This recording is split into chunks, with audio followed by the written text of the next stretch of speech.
we be live? Question mark. Maybe, perhaps. Maybe, perhaps. Look at that technology.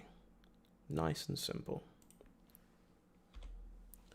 We'll keep half an eye on things just while we get things started, and then we'll make sure that everything is a-okay. Because we don't stream very often anymore, and technology is scary. I did get a notification that I'm streaming, which is cool. Doesn't look like things are breaking too bad at the moment, which I will also take. I will accept. Alright, sweet. Sweet. Well, howdy folks. Surprise HowlingMines stream indeed. Would you look at that? It's almost like I have an evening free. And you see what happens when I have an evening free and I streamed a couple days ago is I get that festering itch to stream some more.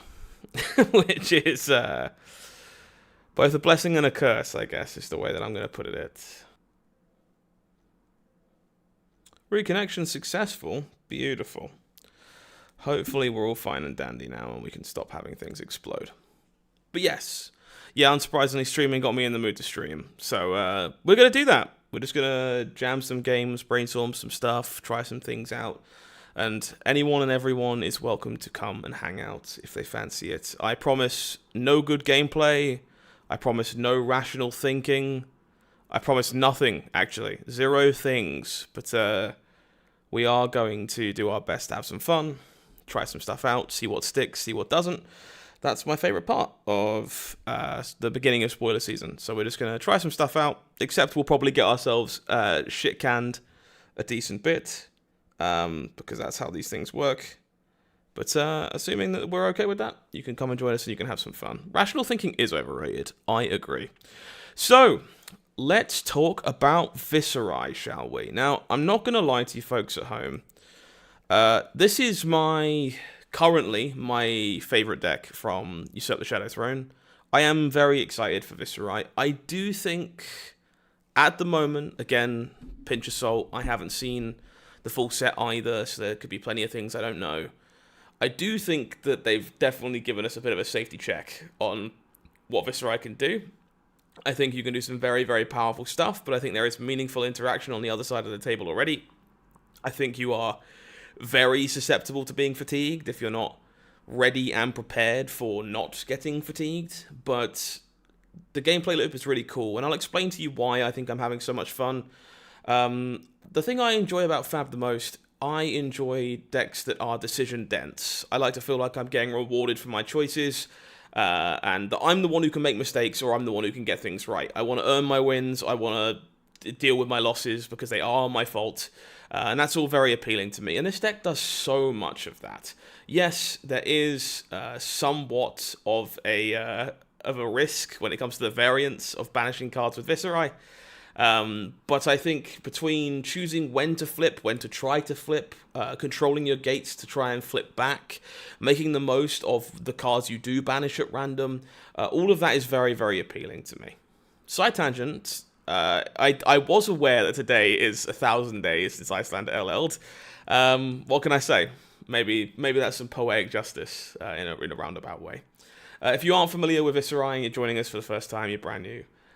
Simply put, on the front side here, whenever you create a rune chant, you'll banish top card of your deck. If you've then created 3 or more rune chants, you will become a different hero. You become Viserai Usurper, which then gives your first blood attack of each turn go again, and if you want to traverse back, you don't have to, you simply can do so.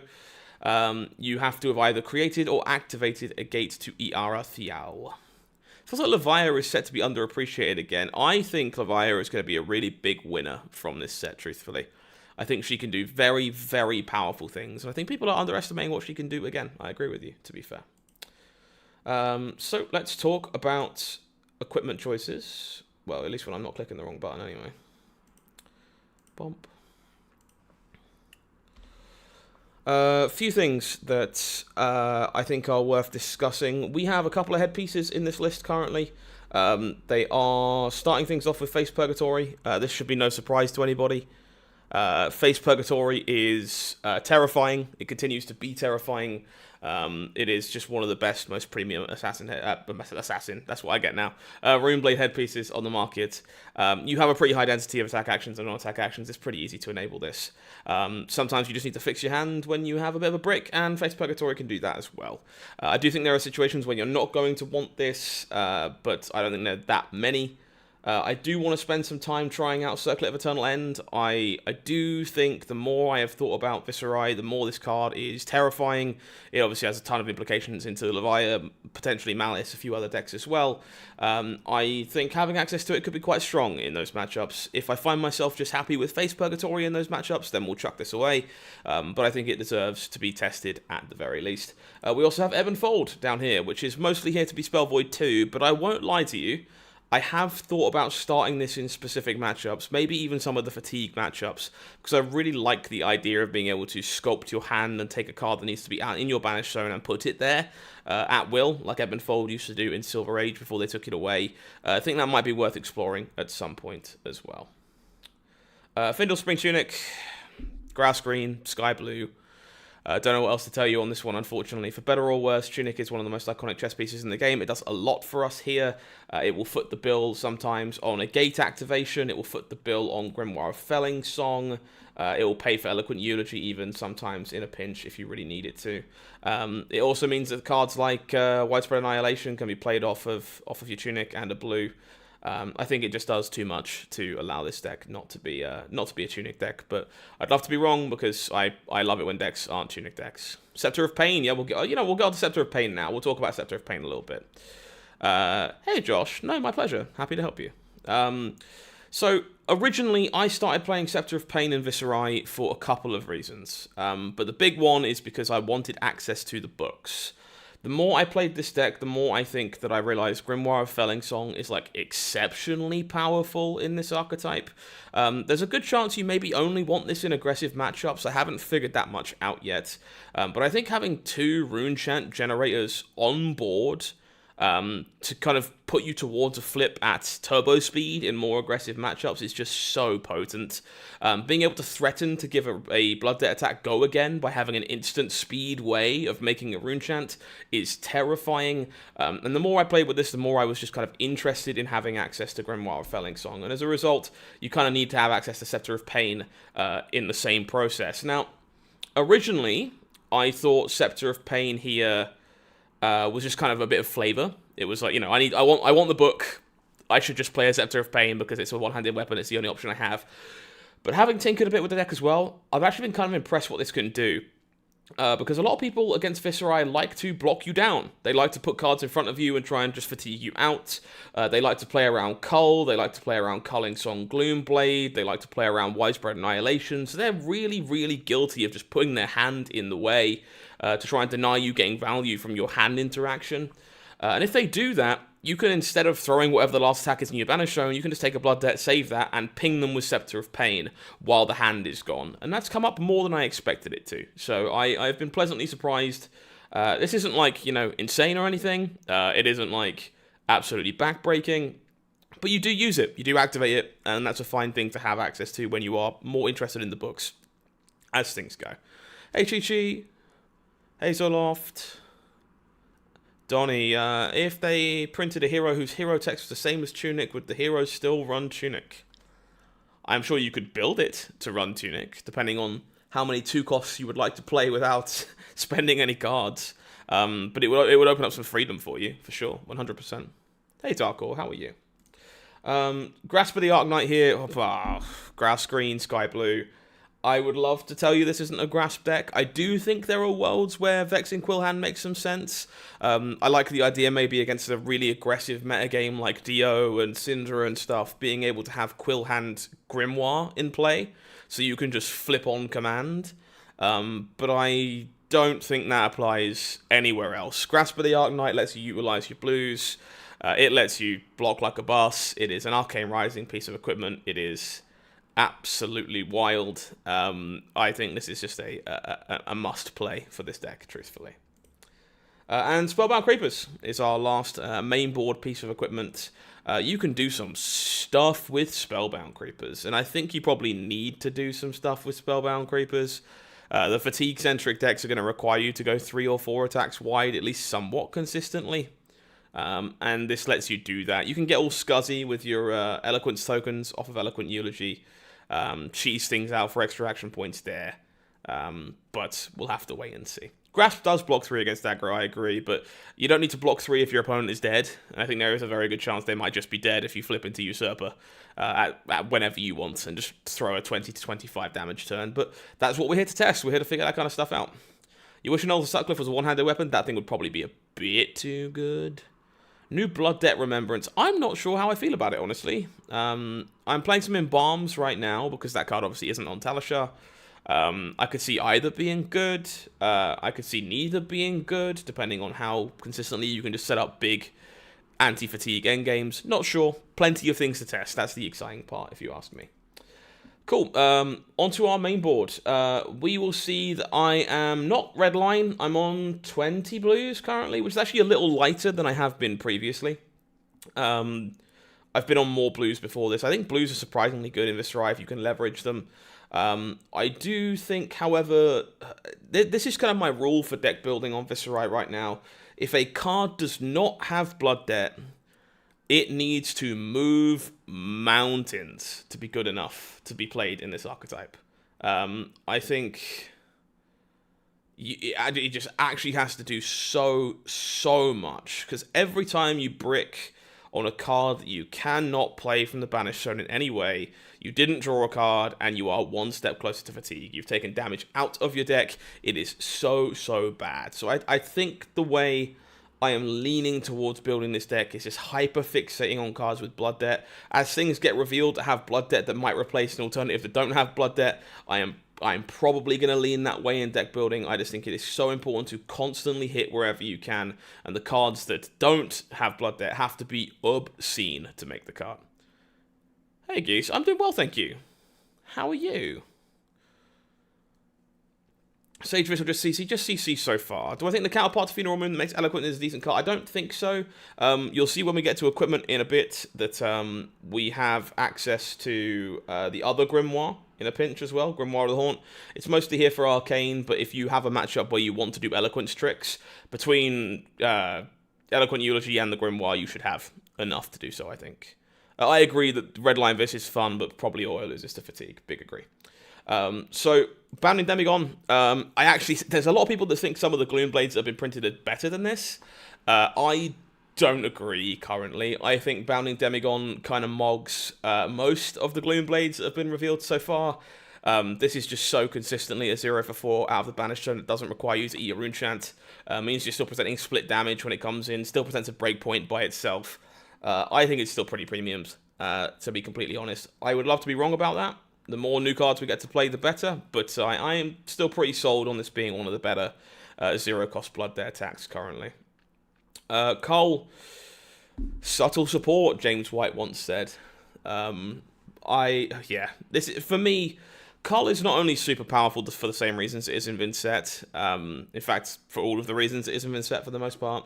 Banishing this at random is just disgusting on some turns because your opponent takes damage before they can see it a lot of the time. I think it plays very well out of the hand. It obviously blocks 3 in a pinch. It's a 0-cost Blood Debt card. It's always going to be able to get out of your Banished Zone.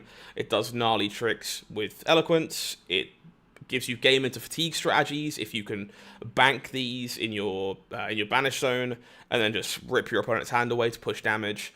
I just think Cull is exceptional. Hey Ash, I'm okay, thank you. Little burnt out. The content creator in me has decided that the best way to get over burnout is to simply make more content that I'm making for me, I guess. So we'll see. They do, Dark Horse. We'll get onto the Gloom Blades in a bit, because I do think there's an appeal to some of them. I do think some of them are a little worse than they look, though. But we'll get to that. No big problems there. The one that I do think is kind of obscene, truthfully, is Culling Song Gloomblade. My worry with this is that you're basically playing a Mark of the Black Widow with a breakpoint, which is good. You know, we've given Mark of the Black Widow an extra point of power in Marionette and stuff before, and it's been very strong. I want to run the Sin Chance too. I don't think we're quite there yet, unfortunately. I would love to be. I'm going to brainstorm it a little more. I think maybe some more reveals can get us there, but right now, them not having Blood Debt themselves is just, again, I just feel like you need Blood Debt on just everything if you can. This is obviously a really powerful on hit. I do think in the mirror this might be a bit of a liability, but we'll worry about that when the mirror is popular. It usurping is probably still fine in the mirror, truthfully. Usurping in the mirror will probably be the most important thing. But your opponent has to block with this one. They just have to block it, and having stuff like this makes Scepter of Pain better. It is often going to be a 0 for quote-unquote 4. It has to eat a rune chant in the way. But it's strong. I think it's super strong. It presents a breakpoint. Blocks very well. Shadow Runeblade cards are obviously all we want. You promised opinions. Okay, you can fire opinions. We're going to start with testing this list, but I'm down. I'm down to hear what we have to think. Darkest Hour is a more recent reveal, and I'm so curious about this card right now. That's fine, Jillian. That's fine. I'm not sure I like everything in this list either. We're here to try stuff. We're here to test stuff. That's kind of the whole point. In fact, I would argue that I don't like some of the things I'm playing. I just want to figure stuff out. You know, that's the fun part of spoiler season for me. This is one of those cards, truthfully. Darkest Hour is... I found myself just wanting extra reach. Obviously, the deck is very susceptible to fatigue. I want cards that convert into meaningful damage. I do think Darkest Hour might be better in the red line list, to be honest. But the ability to top a card that you can then banish with Viserai, you know, might be better than pitching sometimes. Doesn't require you to have a blue. You can gate this out of your banish zone if you banish it. I think this is possibly fine. It being a 3-block is nice too. I don't know. Not sold on this one yet. That's why there's 2 of it. It's obviously very new. Haven't played it very much. But I think it has potential. So we're gonna theory craft it and see how it feels one way or the other. Just want to see more cards, totally. I like the slow burn spoiler season though, to be honest. I think it builds hype. I think it keeps people focused a little bit longer. I prefer it more than just a week of spoilers personally, but maybe that's just me. Yeah, Embrace Sin is not a Blood Debt card, and that I think makes it pretty awkward, truthfully. Deadwood Dirge, I'll be honest. When I first built this deck, I was like, surely Deadwood Dirge is just cracked. It's like, it immediately flips you, it draws you a card, quote unquote, like it's just bonkers. And the more I've played it, the more I think it's kind of fine. And it wouldn't surprise me if it didn't end up in the final lists. Those points I made just still stand. It's obviously very good with the Rune Gate cards. It's very good at flipping you immediately. It can eat a gate to make Rune Chance in a pinch if you want it to. It does a lot of things you want to do. But I've also just found the more that I play Viserai, the more I want cards that make 1 to 2 Rune Chance. Because if you want to draw more cards, you gotta be making Rune Chance in smaller amounts, not making them in larger amounts. I'm glad you agree, Rose. I'm not sold on this. I'm gonna keep it in the list for now, but I could see it going. I really could. Hey, Steelfer, how are you? Sure, I get it, Ash. I get it. 7- and 6-year-old lock in with me on Fab coverage, and oh, that's so cute. Thank you so much. Carbex, that's a very kind word. Thank you. I try my best. It does insta-flip you. Deadwood Dirge makes you 3 Rune Chance and just flips you over. It's you just care about having made 3 Rune Chance. I think you need a balance. I think you need a way to make incidental Rune Chance. I think you need some amount of burst Rune Chance, but at the moment, not super sold on where we are. It's very much just a get out of jail free card, as Dalos says. Big on the Sin Chance, yeah, I can see the Sin Chance being better when we have a little more support for them. I'm not quite there just yet. I think banishing them really just kind of hurts. I think Yellow Deadwood Dirge is just objectively too bad of a card, because, again, just not having Blood Debt is such a pain. We did actually have one in the list for a bit, and it wasn't very good. Yeah, it doesn't banish 3. That's kind of the problem, Mafra. It doesn't banish 3, which is exactly the issue. We would rather it banish 3 cards for you, and it doesn't do that. Hey, Belle, how are you? Hey, Electrum, welcome on in, everybody. Eloquent Eulogy. This is actually another card I kind of started building the deck with and was like, surely this is insane. Surely this is just absolutely crackers. And to be honest, it's basically just another Gloomblade a lot of the time. It's presenting 5 damage instead of 4, which is like fine.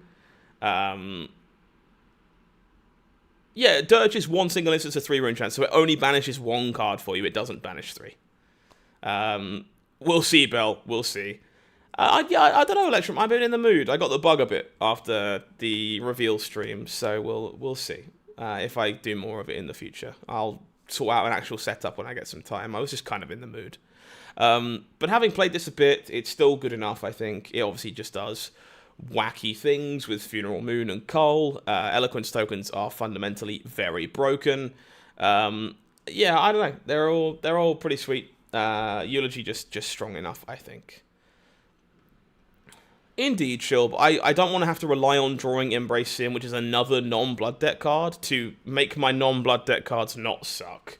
Like, that's my immediate problem right now. And again, we'll see what future support looks like. I would love Sin Speaker Gloomblade to be good. I think the card is so darn cool. I'm just not quite there just yet. Funeral Moon, similar story. This is the kind of card I think will get replaced when we have more card reveals. It does do some good stuff with Eulogy, with Eloquent Eulogy and our Eloquence token. It is a rune chant generator in a pinch. Playing it in your opponent's turn lets you kind of draw a card without flipping, which is sometimes kind of nice. But for the most part, it is a 0-cost, 3-block blood deck card, which means it's just always getting in and out of the banish zone when we banish it randomly by our stuff. But I'm not super high on Funeral Moon. I could very much see it being replaced with something meaningful that gets revealed. Let's talk about Malefic Incantation. I'm going to put this in the nicest way I can. If you want to play Viserai, I think you need to get a stomach ready for banishing these at random, because I think they are too good not to play. And you are going to play games where you just play your hand at the start of the game, you banish 4 to 5 cards, and 3 of them were Malefic Incantations, and you want to walk off the nearest Astral Bridge IRL. It is not a good feeling when that happens. I do think the juice is worth the squeeze right now. Staggering your rune chants so that you can do all the rune gate stuff, you can trigger Viserai over the course of multiple turns. I just think it's too good not to do. But it is kind of sad. I agree with you, Bell. I expect the Sin... I'll be upfront. I expect the Sin chants to be good enough when the full set has been revealed. As it stands, I don't think they're good enough in the exact right now for me to be testing with them. So I'll wait until some more cards turn up, is my thinking. Open the gate to Iarity Owl. This card is bonkers. This card is absolutely corked. It has so many good numbers on it. It's just a 0 that has a 4 and a 3 and makes a gate, sometimes makes a second gate. Like, it just does everything. Like, it can get a little clunky and stuck in the banish zone on occasion, but that's what Findle's Spring Tunic is for, to pay for a gate to get it out, which is a way to work this through. Yeah, for sure, Rose. I totally understand the Sin chants have their play. None of them are giving me 3 rune chants over the course of 3 turns. I am willing to argue that that's where we end up. Like, again, I think there's a very good chance the Sin chants are the way that the deck is supposed to go in a bit. I'm just not sold just yet, and I haven't words and things. Haven't had enough time to test it so robustly yet. So we'll see. I'll get some time to jam some Sin chant games in the near future. No doubt. Pull from Beyond. This is actually a fairly new inclusion to this list. I had the blue one in the deck previously because the blue blood deck cards are so much more robust. There's just like no misses on banishing on the blue Pull from Beyond. But I found myself wanting another gate generator.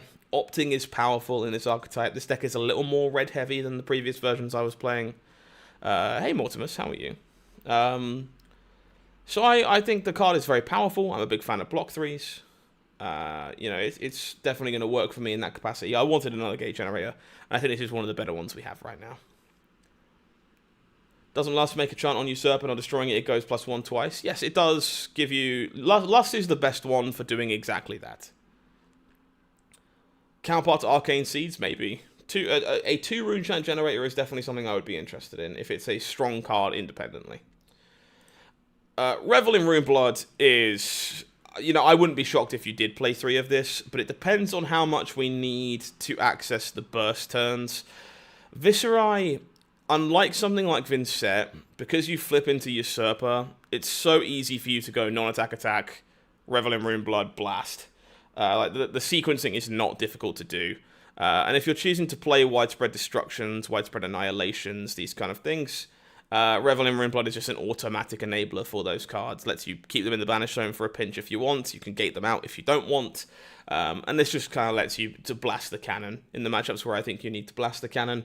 It wouldn't shock me if it was good enough to play more, if we end up a little more Runegate heavy. At the moment, I've been fine with 2. Again, non-blood deck cards scare me. I find it difficult to balance them as we go. Runic Reaving... This is actually brand new to the deck, funnily enough. I've played like 2 games with this card. Ah, Bell, that's a shame. I do run all over the place, unfortunately, when it comes to events. But shame to have missed you, but I'm glad you had a good time at least. The more I've played this deck, the more I've wanted more 0 costs. Obviously, Gloomblades could fill into that role. But I'm trying to tick some boxes when it comes to Viserai. I need a balance of cards that make rune chance. I need a balance of cards that don't cost me resources to attack with. I need a balance of usurp effects. I need, we're looking for all these boxes to be ticked. Gate generators, rune chant generators, and the rest of it. No worries, Rose. I look forward to catching up with you in a bit. I think this card gives us the flexibility in those departments to cover those bases. Discarding it on turn 0 for a rune chant can be quite powerful. It attacking for 6 at the end of a turn when you've had go again on Usurper side has felt quite strong in the very limited games that I've played. It wouldn't surprise me if this was supposed to be a 2 of, supposed to be a 1 of, something less, I'm not sure. But I'm going to stress test it for a bit for now. And for that reason, I'm going to play 3 and see if it's actually any good. That's the hope, kind of there. Entered on Marlin because you missed on 3. Oi, sheesh. No thank you. Vexing Gloomblade. This is kind of the reason to be the blue heavier version of Viserai and have enough blues to consistently play cards. I'll be honest. This is the only Gloomblade that is mathematically above rate that we have at the moment, anyway. And it's really darn good. It comes in at 7 and has 2 arcane on it, which is a ball ache to block. This does have a blue version. I'm not playing it right now. It's a little bit difficult to get out of the banish zone in the blue variety sometimes. But I think the red is just fundamentally very, very strong. Not seeing too many non-attacks in this deck. There's a few. There is a decent number. But yeah, I'm a Runeblade. Of course I'm going to be weak to Warmongers Diplomacy. I think there's very few ways to work around that. But we'll see how we go. But I think Vexing Gloomblade is very, very strong. Widespread Destruction is our only other yellow. We obviously have yellow Malefic Incantations at the moment as well. This one is, I think, just too good not to play. You're trying to get to 3 rune chants a lot of the time to flip anyway. If you're playing Deadwood Dirge, 3 is an easy number. Revel in Runeblood enables this too. It is just surprisingly easy to lamp people with a Widespread Destruction. Ah, you meant Runic Reaving. Sure. I would be surprised, but maybe. The 3 cost plays into see. I don't know. I just think this card is very strong. I think it's worth building a deck to make this card good if you can. That's my hope at least. We are playing Arcanite Shard. I had 2 rune chants off of a Grasp of the Arcanite is stupid. Pitching this and quote-unquote drawing a card is stupid. It does get banished sometimes. That kind of sucks. But frankly, it does just some very stupid things. There's a chance you don't want it in every matchup. Okay, sure, fine, whatever. But I think most of the time, it's just kind of stupid.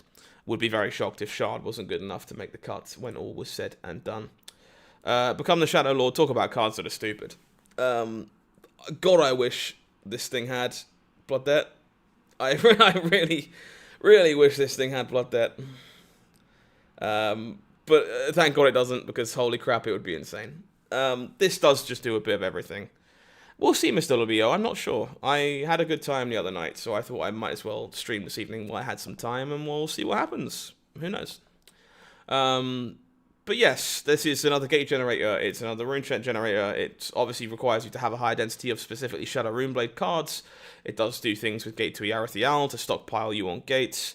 And at worst, it's a blue block 3 that does kind of everything you want it to do. Like, it is just very strong. They gave it a marvel for a reason.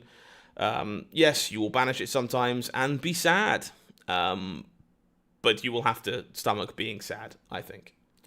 The rest of our blues are all Blood Debt blues, because again, I want to be able to convert them as and when I can. Demon Bound Goonblade in blue. This was actually something someone played against me earlier, and I kind of was surprised by how okay it looked. You don't really want to be playing that. Oh, howdy, Tom. How are you? I had no way of knowing. Yeah, the more I've tinkered around with this, the more I'm like, yeah, I think this is actually kind of fine. It's just a blue for your pitch stack. It is going to convert in the mid to late game. It's going to convert early.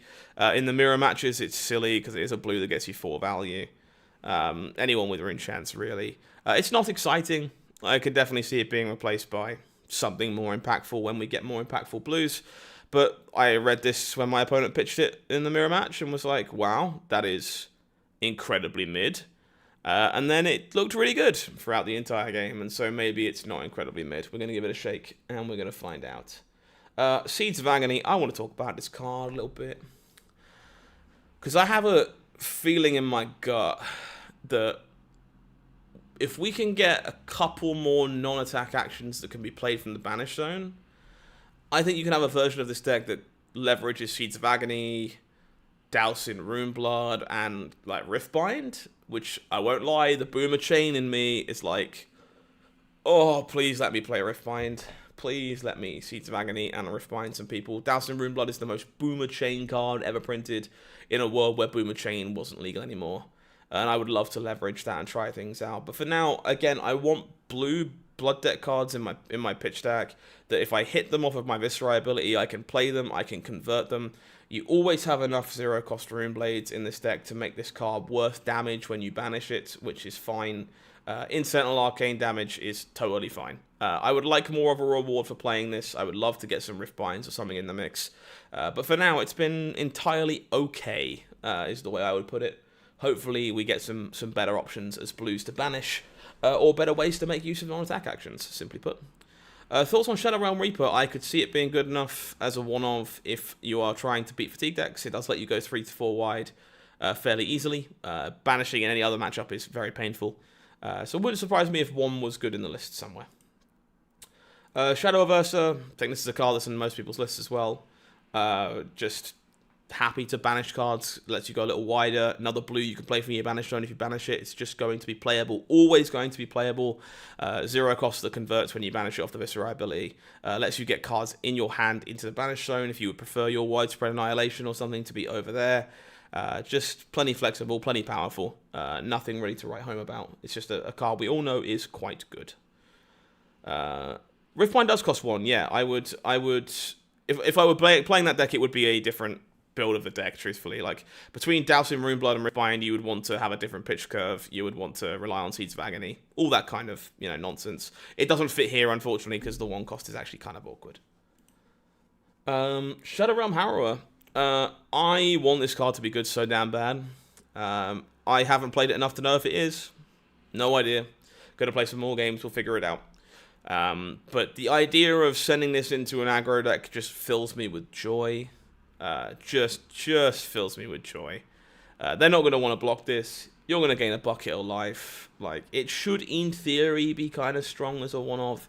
It is a blue block 3 at worst, of course. Got to remember this is not a Shadow Runeblade card, though, so banishing it to stuff like Become the Shadow Lord doesn't quite line up the way you want it to. You don't get the full Yahtzee, so got to be a little mindful of that.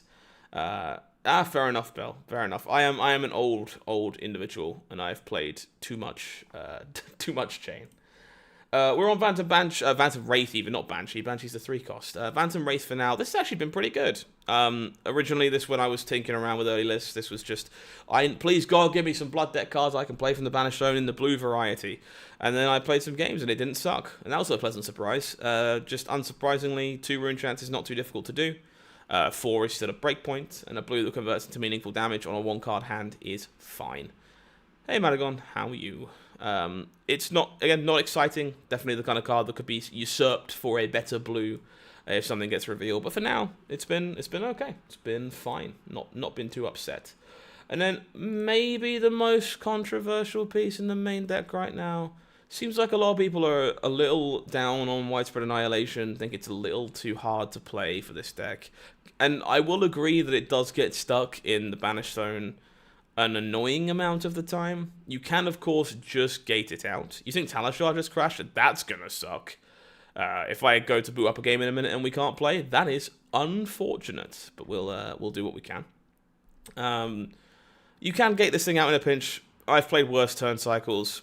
It's not bad when you're in usurper mode. You don't want to do that, though. You really want to be lining this up with Revel or Deadwood Dirge. Again, Dirge blasting a gate sometimes makes 4 rune chance relatively easy too. My concern is that I'm not sure how you beat the more block-heavy fatigue-style decks if you don't have these kind of big power turns baked into your deck somewhere. I'm not sure they're consistent enough. I do think you are going to lose some equity into more aggressive matchups because you're sat there staring at a Blood Deck card you can't get out. Again, this is why we're jamming some games. I'm fully expecting to get my teeth kicked in if we're able to play games tonight. I do not expect to be winning very much at all. We are just trying to get a feel for certain cards, trying to get some vibes on what Viserai is doing. It is very much meant to be building block number 1 and not, guys, holy shit, I broke it, please check out my deck list. Inventory things, we've talked about a couple of these pieces of equipment already. Let's talk about Embalm. Some people think this card is trash. They might be right. I am not so sure. I do think you need a way to circumvent these block-heavy strategies.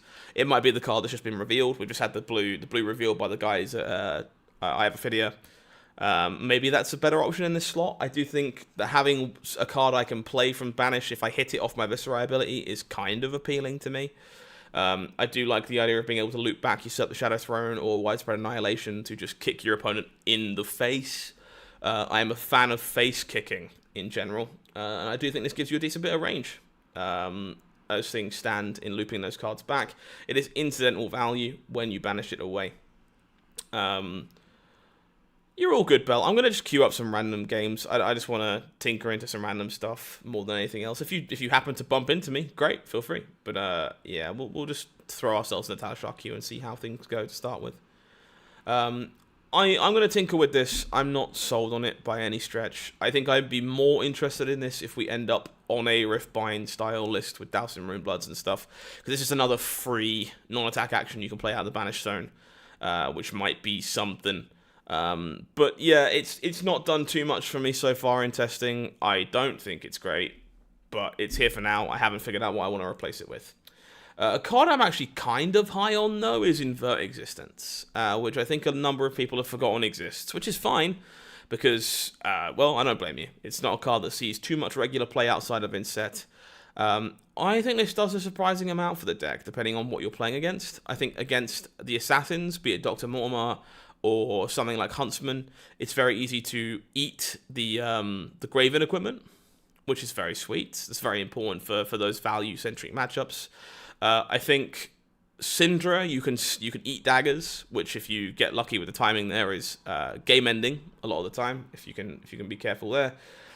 In the mirror matches, grabbing the cards that require a gate to play and shoving them back into the Banished Zone can be very, very painful. Levia, shove some more Blood Debt in that Banished Zone.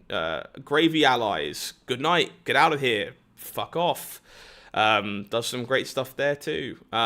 It's also just surprisingly solid in these fatigue-style matchups. Everyone brings AB1 into Viserai, so this does give you some free reach of true damage in a way. It's good if they're after playing Remembrance style effects of their own and trying to loop certain cards back. This takes those away in the process as well. Obviously, if you could target yourself, this thing would be stupid. You're not allowed to do that. But I think it has enough implications and enough matchups that I'm interested in having it in the sideboard, at least for now. Yeah. Invert Existence is guilty of some war crimes. I will give you that. And then we get to talk about Usurp the Shadow Throne. I'm going to be straight. I think I've resolved this card once so far, which is not good. But part of me internally just refuses to accept that the namesake card of the set, that it has a Marvel and is big and flashy and shiny and stuff, that has a 13 on the corner, it's a legendary. Like I just refuse to believe this card is bad. I don't want it in my main deck. If you banish it at random in an aggro matchup, you will die. The game will end, and you will suck. You don't want that, but I do think it might be part of the puzzle in solving the blocky matchups where you just need to lump your opponent with stupid amounts of damage to get the job done. I don't know. I have resolved it once. We'll see if there is any theory crafting into that, but that's the whole point of a stream like today. So we will find out one way or the other. We've talked about Circlet. We have talked about Ebb and Fold. Let's talk about Dyadic Carapace. This is mostly here to be AB2. It's not fancy. It's not flashy. You're not wrong, Bell. You're not wrong. Favorite Exo Existent was a UPF pod with new infinite comboing everybody. That is disgusting. Holy. Yeah, this is mostly here for Acilio. You just need a chess piece that hedges the bets and doesn't get you blown the fuck up, which is, great. Grimoire the Haunt. This is also mostly AB1. If we're playing the Scepter build, it just means you're not giving up an equipment slot for Arcane Barrier. I do think there is a world where you play this in the more fatigue-centric matchups so you can do more Eloquence tricks, but by fuck does it put you on a clock. You cannot turn this blood debt off if you do that, so it's got to be something you keep in mind, much like Vincent does. I think there's a world where that's possible. I'm not sure it's the world we're in right now, but it is a world that's worth considering at least. And then we have Dread Scythe. Excuse me. This is unexciting. I would love to have my Reaping Blade back. And you may ask, why aren't you playing 7 Sin Nebula? I want a weapon in my sideboard for decks like Gravy, where I have to swing a weapon to clear an ally when I don't have cards left, which is miserable.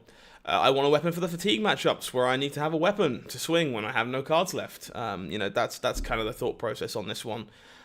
7 Sin Nebula doesn't do that, because you have to play a card from your Banished Zone to swing it. I do think 7 Sin Nebula can be quite strong. I think there are builds that will be able to make good use of it. This is not it, unfortunately. We will have to see how that goes. This is mostly just here on clearing duty for now. I also miss Reaping Blade. I don't necessarily think this is good. It just fills a role that I need filling. So we'll see how that goes. But yeah, this is where we're going to start today. As mediocre and or loss heavy as we might be, I intend on figuring things out and trying some things. So let's go tinker our window over to Talishar. And then I will minimize this, pull chat over here, and we'll get some games underway, assuming Talishar is functional. You think playing more turns doesn't win you the game against fatigue. I think this just does the Dash.io thing of set up and go huge. Very possible. Very, very possible. A clearance weapon it is, but multiple puns. Giggle. But yeah, we're just going to try some stuff. I, again, fully expect this to be kind of sour, arguably a little mediocre, but I'm here to learn. I want to gauge my feelings on some things, learn about some cards prior to the world premiere, get some theory crafted on the go while we wait for some more reveals. So that is what I'm going to do for the next little bit.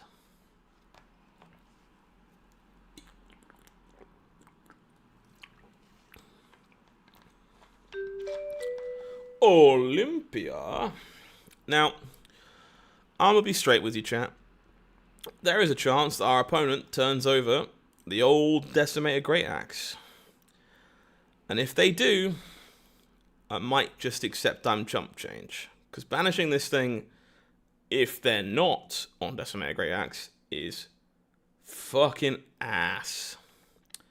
I might hedge just a little, but for the most part, I'm just kind of assuming that that's not a thing that's happening. Channel my Jacob Clements? Yeah, maybe. Yeah, we got plenty of set left. Nothing to worry about there. Alright, so let's take a peek at what we can find on top of our deck. Our opponent is playing Abuzero, it would seem, which I would not recommend. Bounding Demigod, you say? Okay. Malefic Incantation. Take a shot at my opponent's face with Scepter of Pain. Draw Shadow of Ursa, you say? Sure. I will take my 2 blood debt and accept I have drawn 2 cards on turn 0.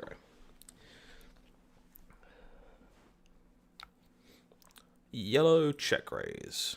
Sure.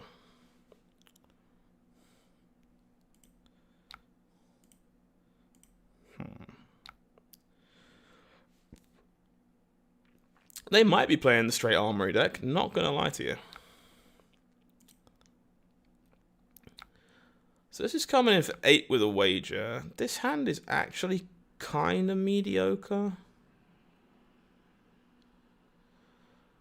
I would like my opponent to give me a chance to revel, but I also just kind of want to snap off this face purgatory here, to be honest. This isn't super exciting, but this just feels like a bit face up. Like, we'll grab the drawing dead, I guess. Okay. What does Darkest Hour do for us here? Now we get a Vigor token. The Vigor token actually makes this turn do some heinous bullshit, right? Yeah.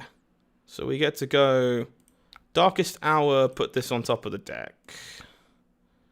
We then go Shadow of Ursa. Oh, wait, no, we don't. No, we don't. We just go Runic Grieving, right? Yes, just Runic Grieving. And then we use the Vigor token to pop in our beautiful Spellbound Creepers, Fire Revel, and kick our opponent in the face. What?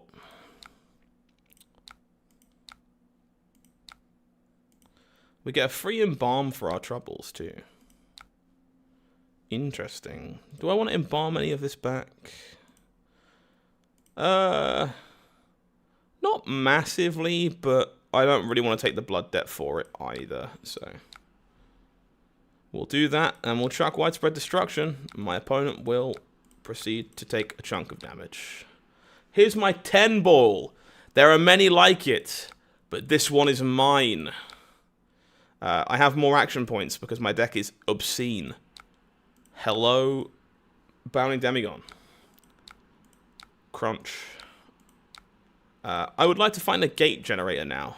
Hey, look at that. That's exactly what I was hoping to find. My opponent's hand is obviously going to hit me fairly hard, though. Cut and Carve will deny me the ability to do too much about it, either. So you can wager on this if you want. You're probably just popping Galea on this, which means we're looking at +4. This is 8. Alright. I guess I am simply blocking 3 and letting you win this wager. Yeah, I mean, that was a good start. I can't pretend it should be 9, sorry. Galea obviously wagering gives the Golden Grail an extra point of damage. It was a good start. I'm not going to pretend it wasn't a good start. That did everything I wanted it to do.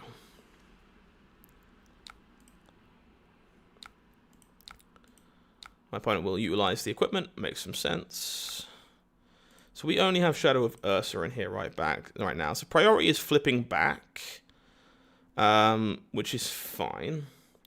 Succumb to Temptation is a really powerful card, but it not having Blood Debt is just very, very terrifying. Very, very unappealing. Woof! Well, I definitely want this. The question is if I want the Cull. I don't think I want the Cull. It's going to end up in my hand as things stand. So we banish this. We're just going to make a Rune Chant out of our Malefic Incantation. I think Succumb has potential, of course, but again, just there's so many cards you want to play that don't have Blood there, and every single one you do, that misses on a banish is, like, miserable.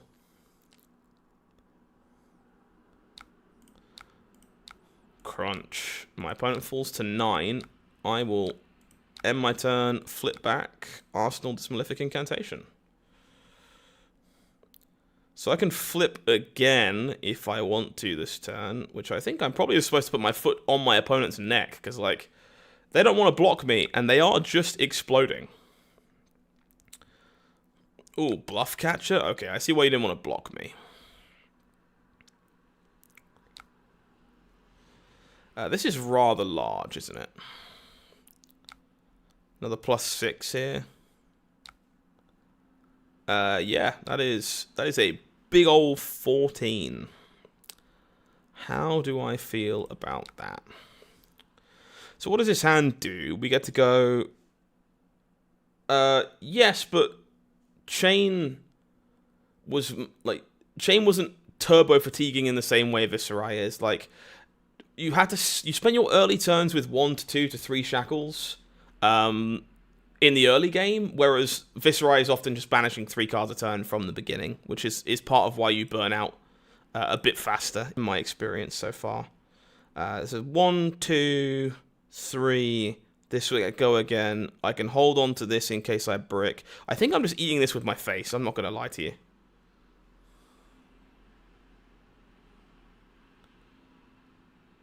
You can have your intellect, I will take 14, you had a good turn.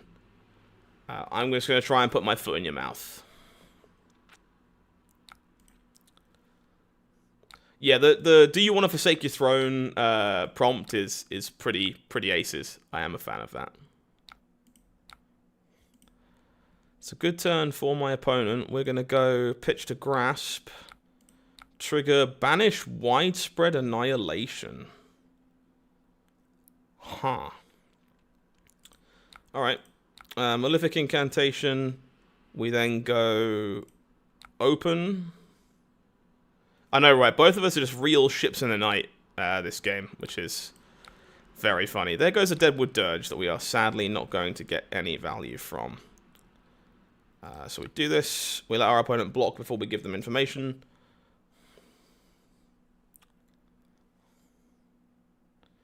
Some real ships in the night gameplay for our first game of the night. Which is fine. That's how it goes sometimes. Like, opponent has had some big bet-heavy hands. We kind of fired the cannon on turn 2. So, and I was worried about it going to fatigue. Ha! Yeah. Never mind. Sure, so now we pay 1. Pop the Grimoire, flip. Unfortunately, we hit become the Shadow Lord. So no dice there. Just the widespread annihilation up here. Put it on a blue golden company. Sure. So now we go Cull.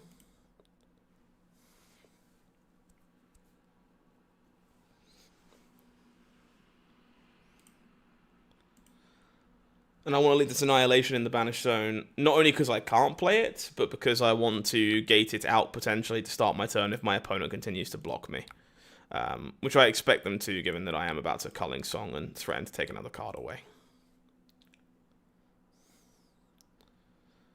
But they have a good small hand here if they want it. Nope, just continuing to be ships in the night. Crazy. Alright, sure. Kill me, I guess. So I just want to keep my 2 blues here. No! Stay away from my boots, you insufferable lobotomite.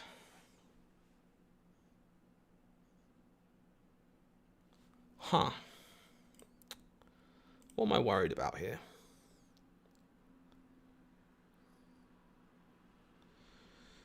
So this is...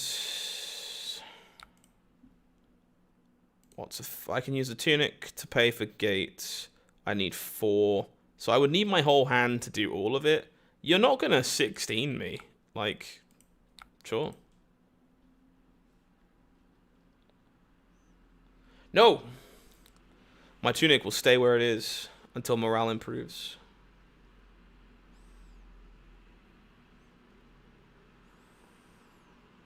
So it's actually just not the armory deck, by the way, because Up the Ante is not in the armory deck.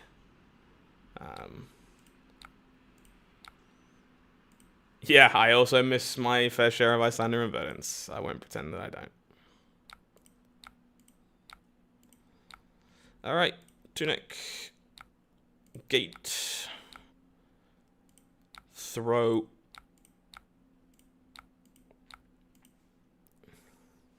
Looks like the roles are reversed. Oh no, I've gained a PVG coming to insult me from the other side of Europe. And I'm not even in Europe. What's up, PV? How are you? The yeeting will continue, please. And thank you. Yeah, they had a provoke earlier too. You're right. You're right. You don't grant me the rank of Runeblade. That's fine. I'll just continue being a caster. Well, that was something. Look at that second turn. Holy Jesus. 33 value turn on turn 2, huh? Whew. That is a spicy kettle of fish. Okay. Well, that did something more than I expected it to do. My opponent's life total may have halved on the second turn of the game, which is a good sign that we're doing something powerful. Giving myself some hope. 33 value was not half bad. That was quite good. You can go back and watch the VOD, man. That was grim. No 40 bomb. No, not yet. No 40 bomb yet. We're working on that. We're working on that. I'll go first into Levia pretty happily. That's fine. Good luck. Have fun. Levia's not fatiguing me. So I'm pretty happy starting 63 here, I think. I don't think I need any of the fatigue tools. Let's just run the gauntlet. I do I want Circlet into Levia? Yeah, maybe I do. Maybe we want to turn something face down. The demon's going to throw in our face. Let's try Circlet here, shall we? Sure. That might be good. I don't know, man. This is build 1. Like, this is definitely still a cook. It did, yeah. That's actually a 33 value turn that denied an Arsenal from Face Purgatory. Yeah, you're right. That was crazy. This is kind of miserable. Let's just take a peek with Grasp of the Arknight. Ooh. Okay. Well, we're not attacking Levia on turn. What? Oh, no, never mind. My opponent is silly. Why do people keep starting AB0 into me? What's going on with that? What is going on with that? Ooh, Darkest Hour. So I'm going to need a gate generator, and I'm going to need a gate generator, like, now. No gate generator. Alright. You would like to start the game on Wrecker Romp. I understand. Pretty sure we're fine blocking this. If we were to go... Yeah, we block 6 here, right? Because then we're going to set ourselves up to... Shadow of Ursa this away, and then we can Grasp, Deadwood Dirge, throw Widespread Destruction. Yeah, you can chat if you'd like. My opponent is typing. You won't see what they're saying because they'll be behind my camera, but I'll let you know. I forgot AB, so I'm just conceding low-key. Frown. Fair enough. Well, mistakes were made by my opponent, and we learnt nothing in that window. We go again! Into the abyss of the Future Classic constructed queue. Let's see what happens. If our opponent remembers to bring AB.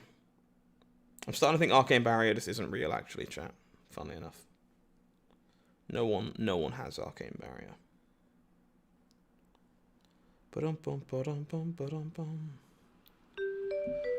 Jarl Vitrady, that's probably bad. Let's find out, shall we? So this is a matchup where I think I need to play Dread Scythe, and I think we need to fat deck our stuff, unfortunately.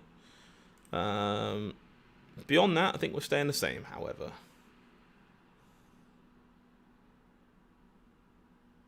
No, people can chat on the stream. I don't really care. All my homies hate AB. You right. You right. If you're joining me for the first time, by the way, folks, hi, howdy. I don't stream. That's not a thing I do. I'm just kind of in the mood to hang out and jam some games because I streamed my card reveal and it was great. There was like loads of people and I had fun. I am, however, making more content now, starting with the world premiere in Seoul. I'm entering my vlogger arc. I'll be vlogging the whole journey and giving you behind-the-scenes looks at how I prepare for events and all that kind of stuff. If you're interested in that kind of content, make sure you press the button while you're here so you can get a notification about that. Because I intend on doing more video stuff.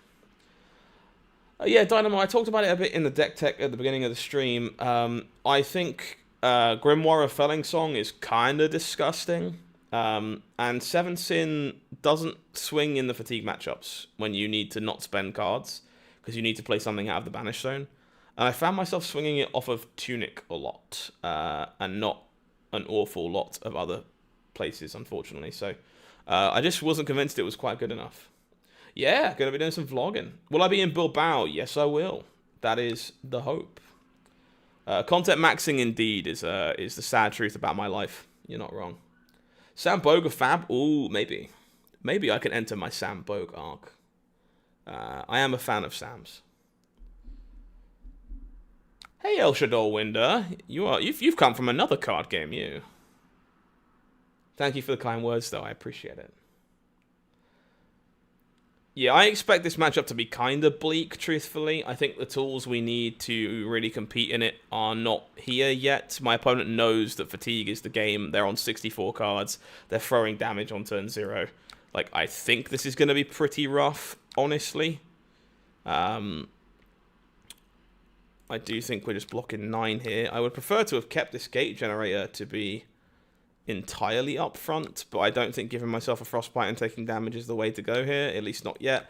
I haven't played this matchup very much. I don't know. We're here to learn. Okay. So we can just flip. Flipping might kind of be fine here, to be honest. Being bad Slippy, like for a bit in the early game, might just stop us from setting our deck on fire. Oh, lovely to hear. Well, welcome to Fab. Thank you for being part of the family. We're lucky to have you. Alright. Grasp, draw me 2 cards, please. And thank you. That counts. That does not count. Losing Revel in Runeblade is actually kind of sad. So we're going to go Dirge, pop a chant, Darkest Hour. That will be good in this matchup, but I need some gate generation for it to be good in this matchup. Otherwise, it's going to sit here and kill me. So we'll go Demigon into Scythe Swing, I guess. Because I can't Ursa. Yeah. If I Ursa, I eat my go again.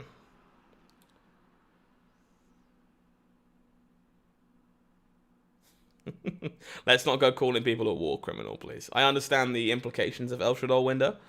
But let's not do that.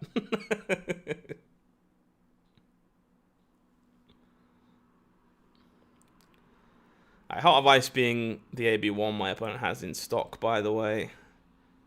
This would maybe be the worst case scenario if they were on Circlet of Eternal End. This Equipment Suite seems like it'd be pretty powerful against us otherwise. The live twins? Yeah. Twins do be great. Opponent on Blizzard? Yeesh. Yeah. This build might not be able to beat this kind of Jarl. We'll give it a shot. That's what we're here to figure out. But we have a little bit of gas in the Banish Zone. I'm going to need to find myself a gate generator to get this Darkest Hour out. Nope, my opponent's changed their mind on how they wish to navigate this turn. That's fine. No problem. I was a UK player too, funnily enough. I've been in TCGs for 18 years this year. My TCG career could actually legally drink in the UK now. So I've played just about everything, really. There's not a lot of games I haven't played, especially given that my day job is now, you know, emergent game specialist for TCG player. It's like, yeah, unsurprisingly, I kind of have to know how card games work. Shockingly enough. Opponent happy to take some arcane damage, which is fine. We can be bad slippy for a bit here if we want to be. But we're going to be trying to find our way to a gate generator. I think spending more time in usurper mode in this this kind of matchup is probably where you want to be. You just get more value out of your cards and don't incinerate your deck. But you are going to want to flip back periodically to refill the Banish Zone, I think.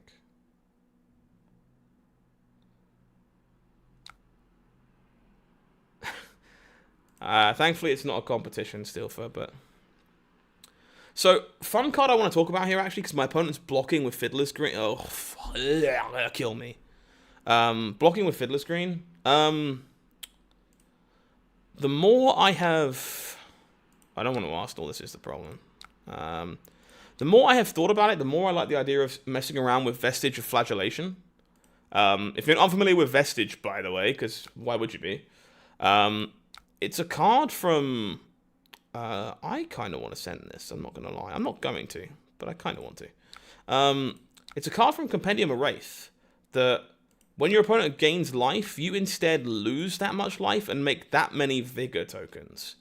And I think turning off your opponent's Sigil of Solace and turning off Fiddler's Green might actually be kind of sick with it. Like, having a chess piece that just says every time you try and gain 3 life, you in fact fail to gain 3 life, might be kind of jiggy, I'm not going to lie. I haven't tested it yet. It's on the list of cards to get around to and try out at some point. But, like, it sounds kind of hot. Like, fuck your Sigil of Solace. Like, I don't know. It's on the list. I test everything these days. Draft a Vintage Cube twice a year with your friend. Yeah, I only play Cube these days really as well. I'll try and rack up the odd free box on Arena, but what the fuck is this card, man? Like, oh, Ancient Earth Oak is a revolting piece of kit. Why does this thing exist? Alright.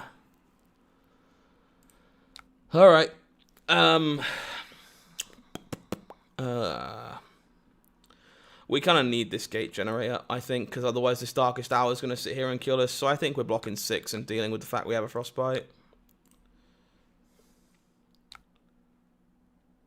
Yeah, this card is unbelievable. Like, this is like full-blown custom card for Jarl territory. Like, who printed this thing? Yeesh. Alright. Do we get to pull, chat? Are we lucky enough to pull today?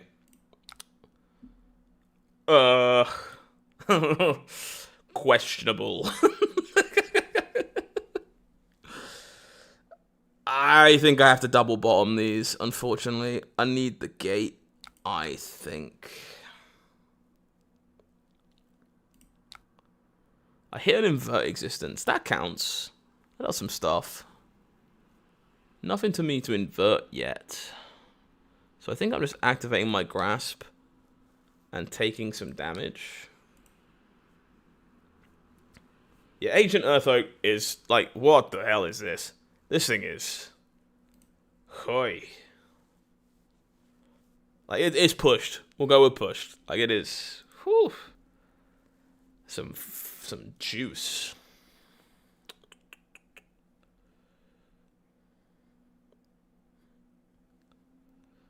If you see me playing Jarl calling near you, it's probably because of this card. Like, this is... Whew. Spicy with a capital S.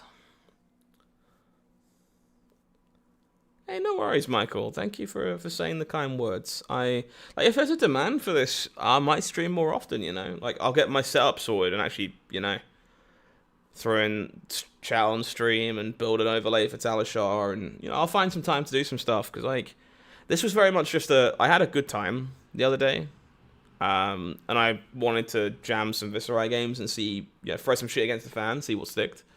But if people are having a good time, people want to watch me make content, and, like, they're subscribing and stuff, and, like, having a good time, like, yeah, sure. I'll do more. I'll do more of it. Did my opponent just tank to fuse an Oak and Old? Because I swear to God,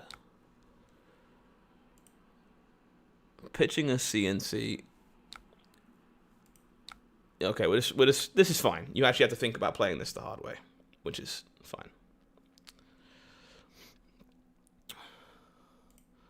No gate there was real cheeks, by the way.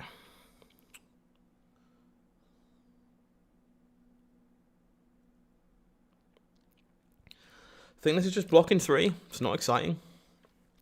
I really need to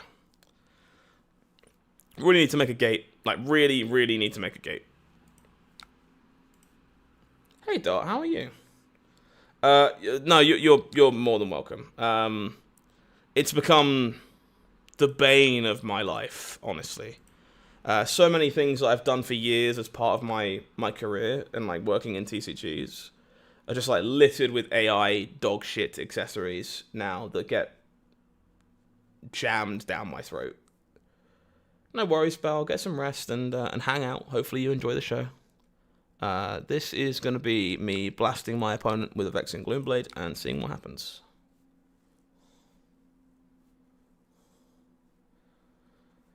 Yeah, my life would be a whole lot easier if there wasn't all of these AI accumults to Slack and all this kind of stuff. Yeah, Shadowverse being in the bank here is going to help us out because we do need the gate, and of course we can use the gate if we want to fire off the tunic. It'll probably be worth it more as damage. Like, I will make a gate for this eventually. Hopefully my opponent doesn't block and I get to make another one. But they really should block this out. The question is how desperate I am to get this out of my Banish Zone, and is it worth 4 damage? Don't know. I haven't spent too much time playing Golden Age, honestly. I just don't I barely have the time to play CC, let alone Golden Age. Yeah, I agree, Havoc. It just it's getting ranched down my throat on a regular basis too, and gotta say, kinda sick of it. Not a fan. Like, sick of it in the KSI kind of way, Not good. Pulse of Eisenloft. Sure. This is a fuse card, friend. This isn't a real defense reaction. You aren't supposed to play this. Not covering this up to stop the 2 Arcane on hit is, I was going to say, questionable. But I think even arguably using Boots here to cover this is also kind of questionable. Like, I can just invert, right? Do I ever just invert? There's no non-attack. I can't invert. That sucks. I still think not getting 3 value out of your shoes is like... touch and go. Yeah, Havoc, I agree. I'll be honest, like, part of that is part of why you see me streaming and, like, looking to create more content and working on some stuff is I can't invert the boots and stop the prevention, right? That's not a thing I can do. Is it? Yeah, having some control is just part of what is so important right now. I just want to feel like I can create stuff because I want to create it again. Not because I'm, contractually obligated to, or because the demons in my brain tell me I should. I'm going to get a little greedy here. I think I need to push damage in a spot where my opponent clearly doesn't want to block. So we're going to lock and load this gate. And hopefully my opponent lets me make another one. Yeah, no, sadly, I think inverting there would have been disgusting and probably worthwhile, but if I get my opponent's boots for 1 value, like, I have to feel like that's kind of a win. Like, not sure on that. Evening, Misha. Finished watching the GTA trailer. Not a fan, personally, so I haven't got there. Opponent does happily block, which I expected them to, honestly. I'm just not super worried about failing to make a gate. Maybe I should be. Yeesh, yeah. Invert Existence does some stuff. It's a very, very powerful card. Speaking of powerful cards, hello, Felling of the Crown.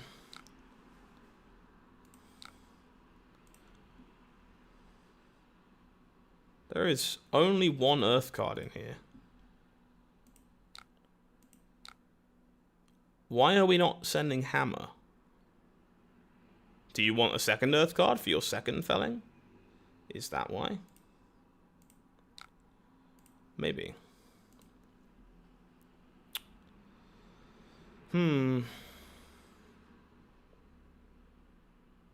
This isn't great, chat. Not gonna lie to you.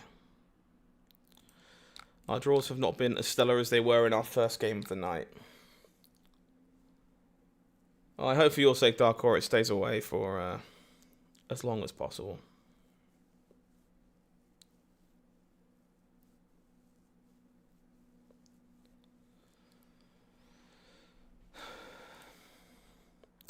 Maybe you can't. Maybe you just can't play these Darkest Hours. I don't know. I want to try them, but like I've taken like 3 damage to this thing so far, and maybe that's just entirely too bad. Want to play Mortimer so bad, but yeah, I'll be honest. I'm kind of into the idea of playing Mortimer too. Mortimer is on my list of heroes to try when the cards finally release. Yeah, you're not wrong, Dot. 100%. I feel the same way. Yeah. I mean, Jarl's at the point where you have a ton of Haymakers. You're not wrong. I say I can see myself playing the deck. I almost played it at UK Nats this year. Like, I was very close to pulling the trigger on playing Jarl. I ended up playing Dio for a last ride there.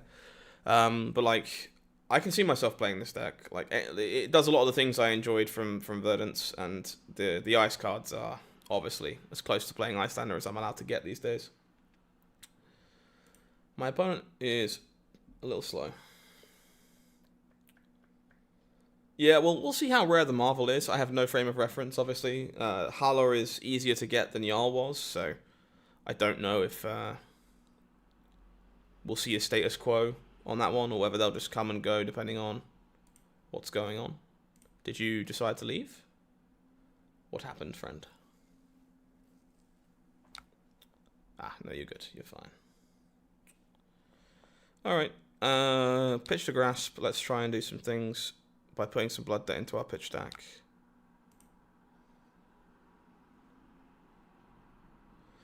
I'm not surprised, unfortunately, Winder. I'm kind of desperately waiting for the bubble to burst, I'm not going to lie to you. Hopefully one of these days. Hopefully one of these days we'll get there. Is this like Talishar being slow, or is this my opponent being slow? That's the question.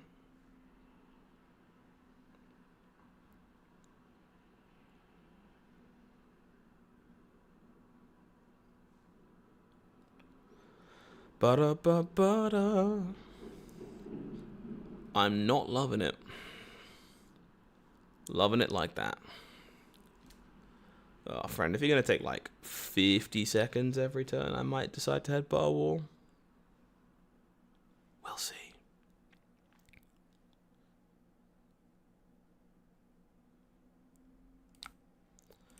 Okay, are we really timing out the timer every decision? Is that what we're doing? Okay, I'm like turbo dead if I can't find gate generators. Holy. That's so unlucky, by the way. I played 2 of these, and they were in my top 10 cards. Alright, well, please don't block. Please. Please and thank you. Please decide that your entire hand is far too good to block with. I would appreciate that. Also, we have had another game where we're just on actual 0 Malefics early, which is a bit rough. You got D-React? Yeah. Oh, okay. Do not pass go. Do not collect $200. You made a mistake. Get the fuck out of here, you dastardly earth cards. I can't do any arcane damage, unfortunately, but your Rootbound Carapace will fail to exist. Goodbye, Saint Havoc. Take care. Catch up with you in a bit.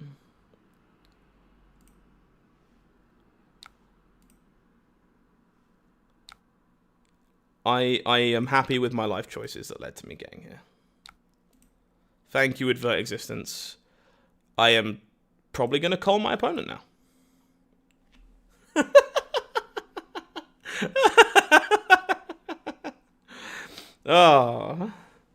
Oh, you wanted those Earth cards? What if they were already in the banish zone for you? Alright. Go away! Stop throwing ancient ice oak at me. Oh. This card can get in a bin. Like, I am already so sick of this thing. Yeesh.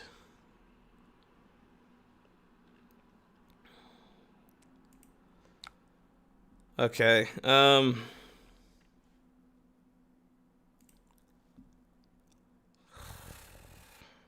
Blocking and grasping this matchup is so dangerous. So we gate, put Eulogy on top. I have to spend 2. Like, none of this is good, unfortunately. Do what we gotta do, I guess. Yeah, card does not go in the bin, you're right. Why can't I Deadwood Dirge this Frostbite? Why is that not a thing I'm allowed to do?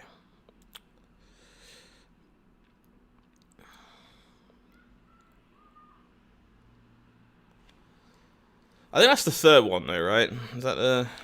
Might be the second one. We might have just seen it before. Yeah. Yeesh.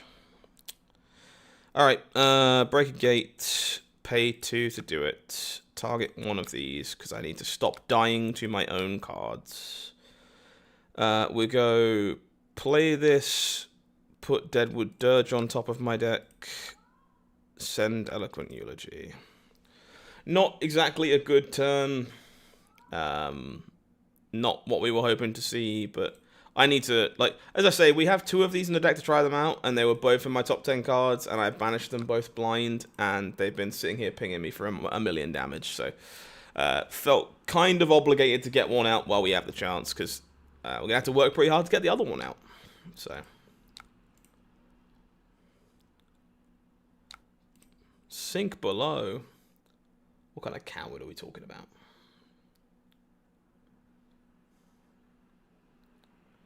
Ba-dum-bum. So right about the Frostbite, you get it, you know.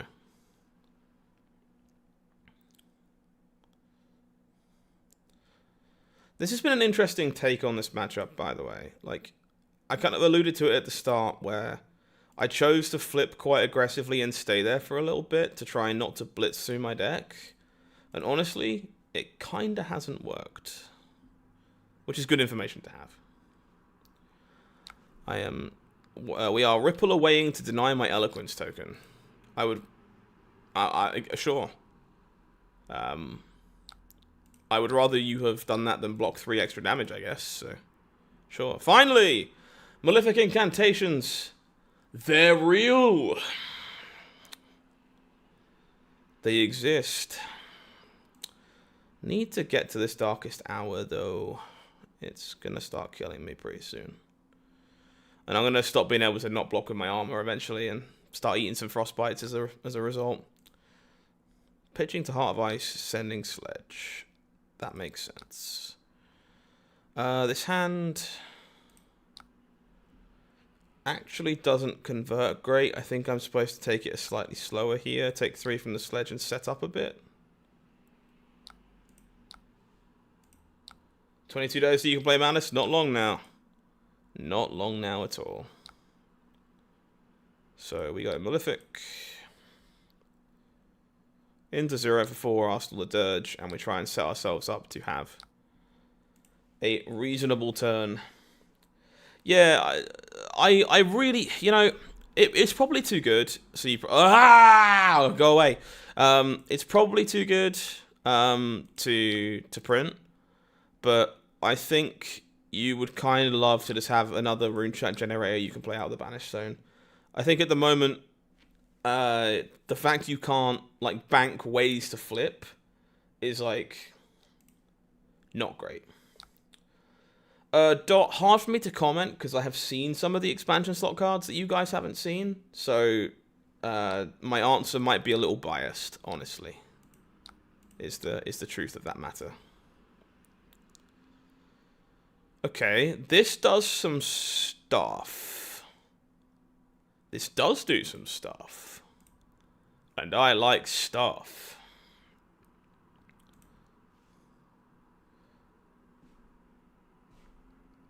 Yeah, that's fair, Winder. I know a little more than you, but not a whole lot.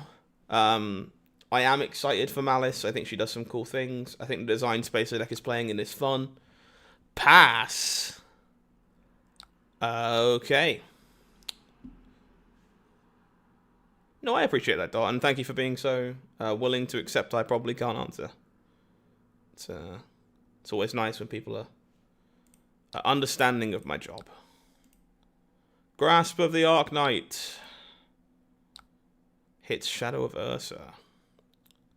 Does that change the math? No, it does not. So we will become the Shadow Lord. Pop this widespread destruction into our Banished Zone. I'm too Vinsect coded. This hand looks buns. I get it. Yeah, very, very different decks. We hit a Runic Reaving, which is sadly not great. So now we pop this Deadwood Dirge. Blow a Rune Chant. Oh, Revel. Oh, losing 2 Revels to random banishes is also kind of cheeks. So do I want to get this out this turn? Or do I want to swing my Scythe? I think I would prefer to swing my Scythe. So say hello to Widespread Destruction. Yeah, for sure. I'll answer if I can, Dot, of course. I'm not sure Chain is getting benched. I think people have some other priorities to take care of. Like, please, God, bench Briar or Acilio. Like, maybe Oldhim. Maybe Oldhim needs to get out of here, too. Acilio's the big offender for me, though. I think Briar is just too popular not to eat a bench. I would be surprised if there was enough breathing room for Chain to go, truthfully. My opponent has changed their mind about how they would like to navigate this turn, which is fine. Yeah, we've had some rough banishes this game. It kind of alludes to what I talk about in the opening segment when we were talking through the deck list. Every single card you play that doesn't have Blood Debt has to do so much. Like, it has to actually move mountains, because every time you miss on a banish, it's like cheeks. If LSS started printing special versions of generic cards in a set, similar to New Snatch, Only Pummel, do you think that would be an overall plus for Fab? Do you think it's realistic to implement? Good question. Like, genuinely good question. Let me mull on it for a second. Oak and Old being banished is good gravy. 01 should be benched forever. Maybe. Don't think Oldhim belongs in the new player onboarding format. I think that's a good take, honestly. Surely Chain is utterly broken? Maybe. Yeah, fair point. Fair point. But I can see Chain being like benched next time. Like next season through. If that's the case, maybe.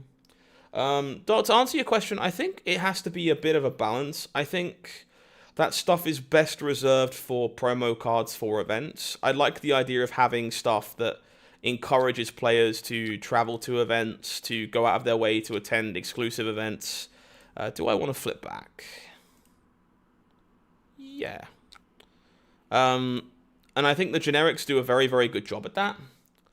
I don't think it's impossible to include them in a mainline set, but I would prefer to see stuff like the Kasai CNC for that. I would prefer to see it like a reprint that was going to happen anyway, that is like a legendary. So we don't do legendaries at the event level stuff. That doesn't tend to be space that gets experimented with. So maybe the legendaries is a better thing to do and have like very set-specific artwork. I could see that. Dreadsai shutting off Sigil of Solace here, by the way. But I think the commons, the majestics, that kind of stuff is best served for event promos. Real interesting spot here, by the way. Because I very much want to do everything here and just eat 6, but I am running out of health.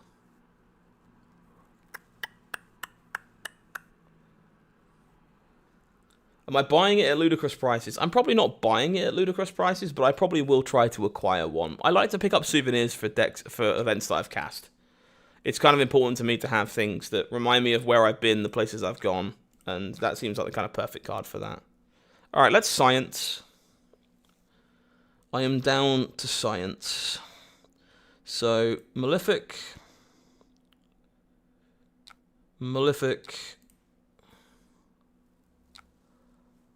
Tunic.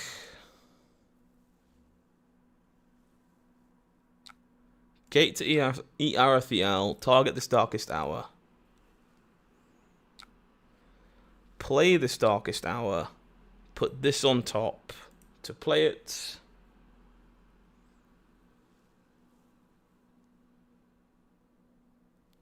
And if you ripple away me, I will concede.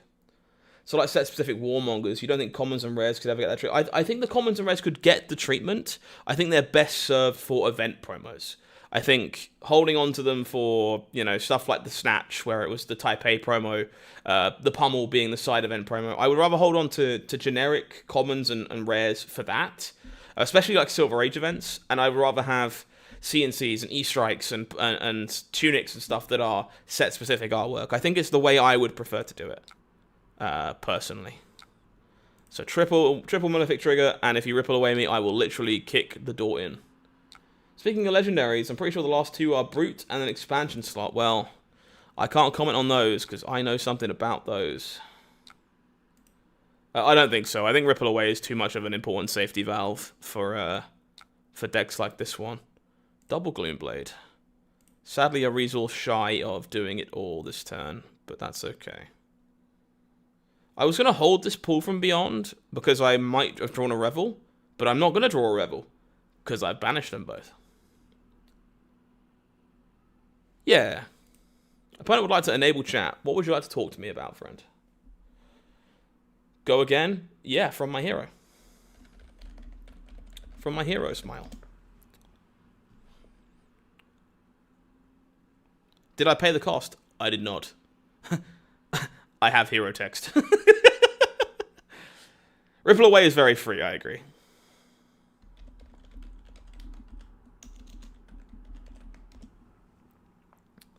I do think it's probably fine though. Sheltering me.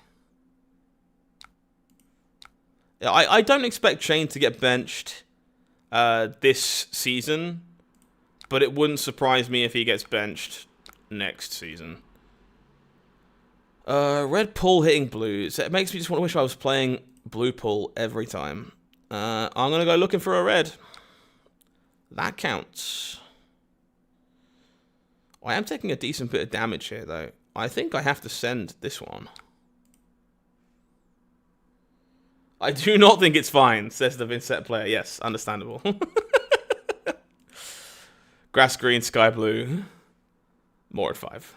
So, we're falling to 4 here. I actually think this was a super reasonable game if we hadn't got a bit unlucky with banishing both of these Darkest Hours so early and needing to find gates to get them out. I think if we'd found them a little later, this would have been a pretty reasonable game, truthfully, so far. We would be on like 10, we'd be pressuring our opponent, we'd have our Malefic set up. Like, I think this would have been a defendable game if we had had a little more breathing room. Don't you dare felling me. You do have 2 Earth cards. Felling would be.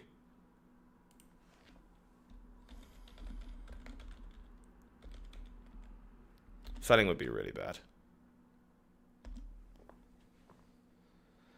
Curious on my opinion of upshifting key M's to L.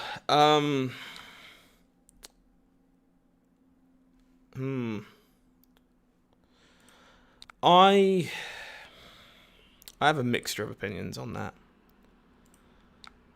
I think it is sometimes important to do exactly that. I think sometimes it's a bit of a liability that that's what we're doing. I am finally going to say that Face Purgatory bites the dust here, and we might get First Frostbitten.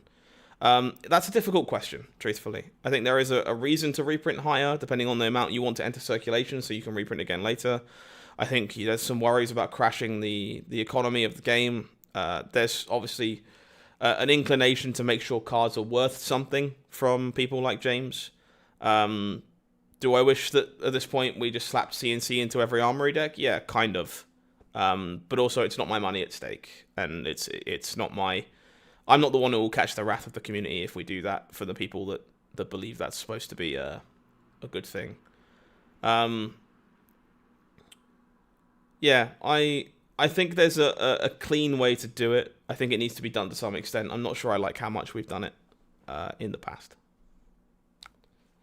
It's probably what I would say on that one for now.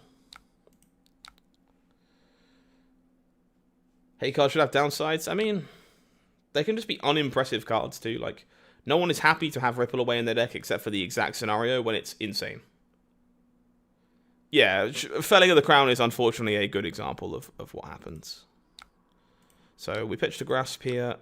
We banish a blooming, bounding Demigod even.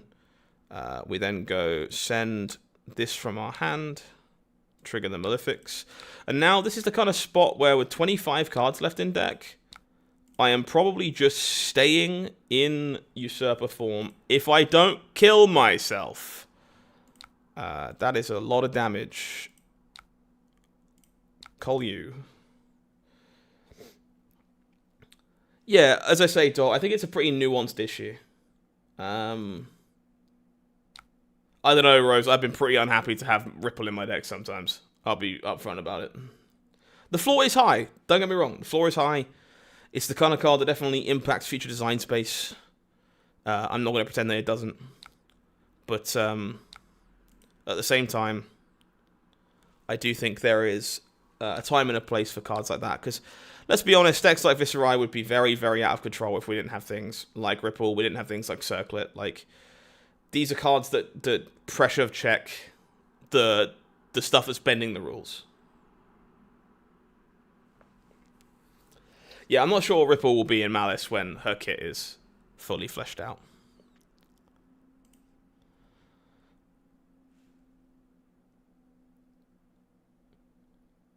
I'm being streamed in DC. Weird. Strange. YouTube gets weird about Flesh and Bloods. There's no real category for it. But welcome in, NXT.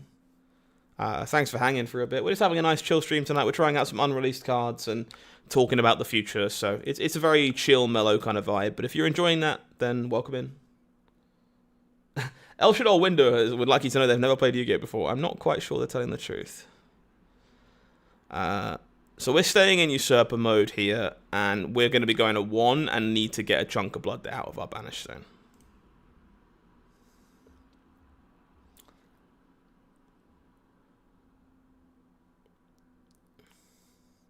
Yeah, no one's claiming that Ripple Away isn't a good card. And I will find myself getting equally frustrated by it at times. But I do, as it stands, think the card is fine. We'll see if my opinion on that sours over time. Yeah, Dot, it was a very impromptu thing. I obviously had the card reveal stream the other night, and people seemed to like it. People seemed to have fun. So I decided, hey, actually... how about I do that a little more? Alright, deck, don't fail me now. Alright. I would deem that as not a failure. So, what do we do here? Because we need to get it all out. So we start by pitching to Grasp.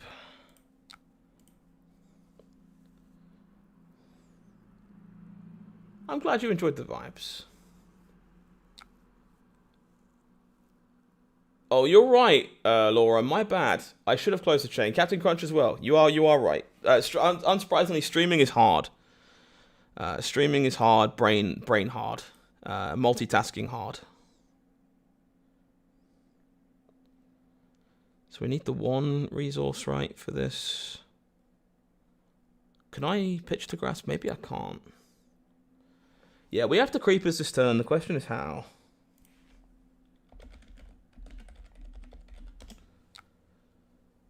Hey, that's what I'm. Welcome on in. Any thoughts on New Leviah? I think she's going to be very, very strong, truthfully. I think the deck has a ton of potential. Okay, I think we have to do it this way, right? We go Malefic into Demigon.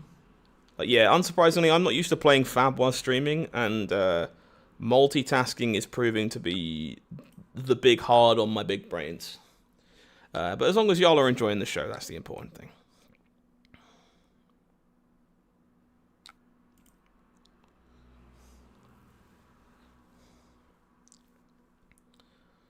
Yeah, so this does it all. This does it all quite comfortably.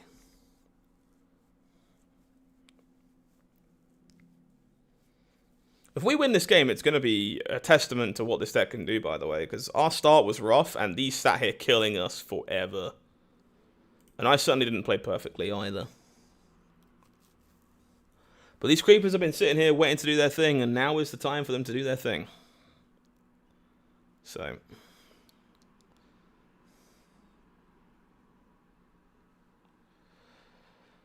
if I could have an inset version of a popular, majestic, or legendary, what would I want to see the most? At this point... most of the big ones have been printed somewhat recently.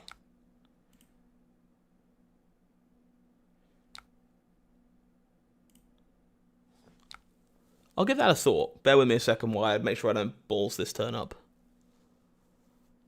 Because I can do the creepers trick that I talked about on the Hamburg stream that not everyone knew you could do. We get to go Vexing Gloomblade, pop, and then we get to go creepers, pitch, and blow the chant that is already triggered. Whoop. Pop. There we go. Is that a version of the deck that you said good things on socials after Usurp teasered? This deck? This is a work in progress. It's definitely been something I've been tinkering with for a while. It's probably time for... we had CNC even in pen. Like, there's not a ton of generics that I'm sitting here, like, wondering when we'll get a reprint of, to be honest. Maybe it's time for Warmongers again, but even that was Super Slam. Like, in my ideal world, just reprint a gem, please. Good God. Like, set-specific null room would be kind of quirky. Would take up some space for draft and stuff, but would be quirky. Sure. Yeah, breaking chance on the stack lets you do some stuff. You can get quirky with your sequencing. All right. Even if we lose this game, it was definitely winnable, which is good to know because I had my doubts like coming into this game. Like, we had a bit of an awkward draw early, and we've kind of managed to work our way through. I have a feeling it does need a reprint, like, real bad. But don't know if we're going to get it anytime soon, unfortunately. Okay. So I think this is just 6 into 4. And Arsenal the Gloomblade. Threaten the Arsenal. Think so. Oh my god, they blocked with Heart of Ice. You're right. They are like in danger. Okay, you're right. You're right. Heart of Ice blocked. Which seems disastrous, to be honest. But maybe they're just hoping they get to swing Sledge at us once and then we probably lose. You got a D-React in your arsenal? D-React in your hand, sure. Or Overcrowded. Overcrowded is a fantastic shout for a card that could really use a reprint, honestly. It is admittedly one of the only things that is keeping the value in Super Slam even vaguely afloat. But that one is going to get scary in a while, I think, if we don't see a reprint in the near future. It is already kind of pricey. Ripple could use another one. Ripple was printed in the compendium pack, the gold pack, but it could probably use another reprint outside of that for sure. It's also like what, $30? Ripple's probably like $30.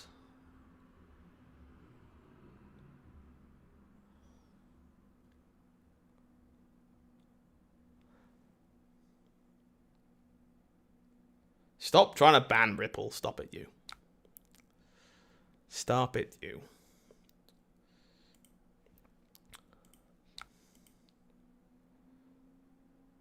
Yeah, gold pack reprints don't really count. I'm inclined to agree. But I agree that Overcrowded is also very silly, and will get better with each passing set.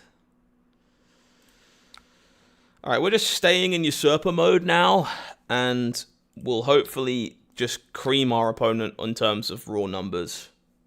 How much is Overcrowded? They're like $30. I get it, Rose, I get it. I'm sorry that you don't find Ripple Away very fun.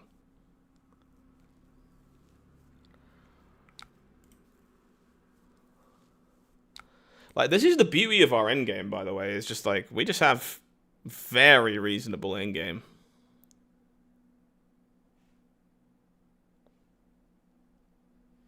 And by the way, I'm sending it this way, by the way, because I expect to get 2 cards on this anyway.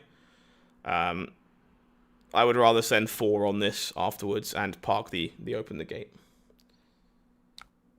Nice. I actually don't, or I don't own Warmongers right now. I sold mine a little while ago. Yeah, I'm sticking the +2 on the Gloomblade in my arsenal, Laura. I think it spreads my damage better and holds onto this open the gate to ERTL. Oh, Fearless Confrontation, admittedly, can just get in the garbage. It probably does need a reprint too, in fairness, but that card has tilted me off the face of the earth more than anything else. What a stupid piece of cardboard. Overcrowded might be a house in this deck, but like it's just another non-blood deck card. Like, it just gets banished a lot. Like, my opponent ends up blocking 7 on this anyway. Like, sure. I accept. I don't want to live in fear of Fearless Confrontation. Fearless Confrontation sucks. Like, wait, are we preventing one? Hello? That cannot be right.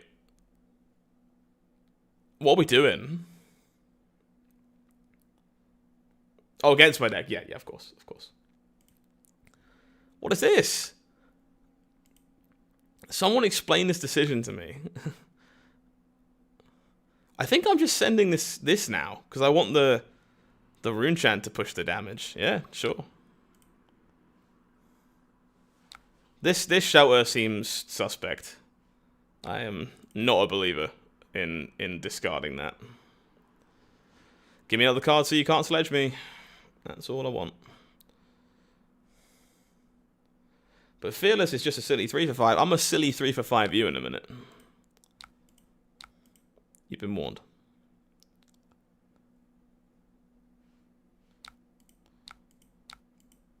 Alright. Arcanite Shard, my beloved. So this is just going to be Malefic deployed, swing, widespread, annihilation, triggers. And like, this endgame stack is just doing what it's supposed to do. We just stay in Usurper mode once we get down to this last 15 cards of our deck, and we just become Slippy. And we just get to go 6 with an on-hit, 5 with an on-hit, 4 with an on-hit, 5 with an on-hit, 6 with an on-hit. And just continue to force the issue once we're in the go-again realms of Viserai Usurper. Yeah, I have attacked with Fearless Confrontation more than I care to admit.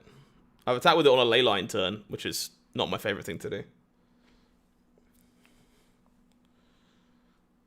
But that's the thing we did, and I don't regret it. But okay, blocking 6 is fine. We have 3 Rune Chants currently available. Runeblade Slippy does seem good. I would be inclined to agree. Again, give me 2 cards so you can't Can't swing Sledge. Oh, one of them is admittedly a Fiddler's Green, which is a little annoying here. Could we have used Grasp? You're right. I could have fit that in somewhere.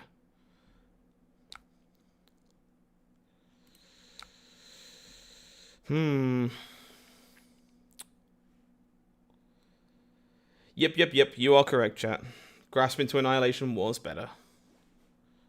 You are correct. I apologize. Streaming is hard. My brain is soup right about now.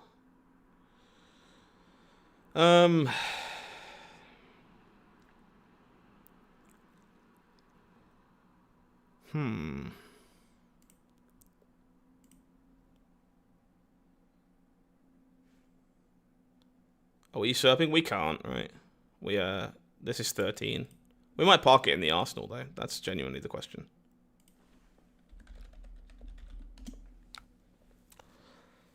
I think we are parking it in the arsenal, I'm not going to lie to you. Will this VOD be available for later viewing? I hope so. Assuming I've clicked the right buttons.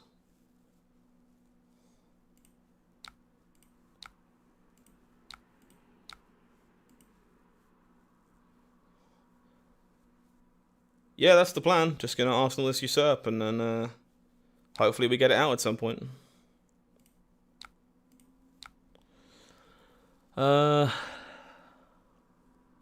Tear Asunder, and I guess Crumble. No, that's I guess it's just Oakenhold. That's how we do damage. But at this point, like, if we keep a blue, we kill our opponent anyway.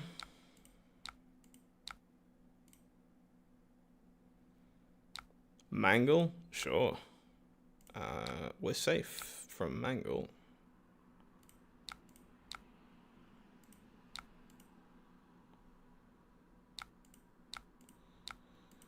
Obviously, our opponent can draw a Shelter, which they do not have any left, so I guess they have died.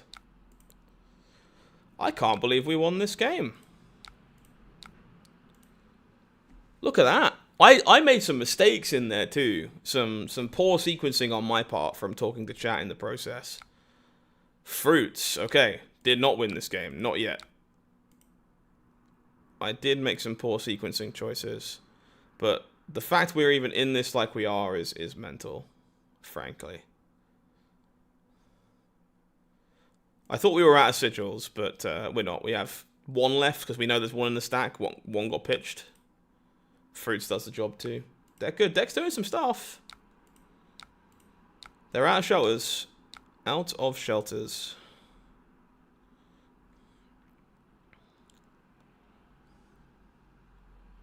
Dreadscythe doing some lifting here in the endgame, by the way.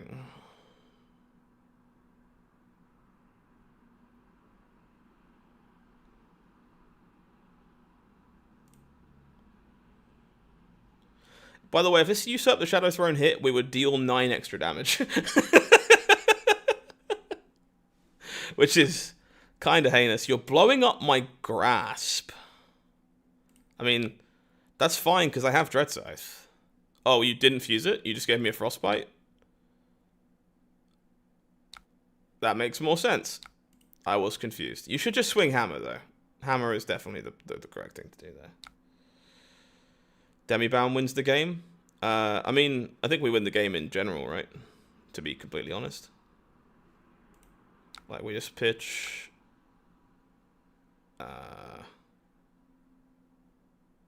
I guess we don't need to, right? We just... Yeah, we just Demibound, pay for it like this, and then swing Scythe afterwards.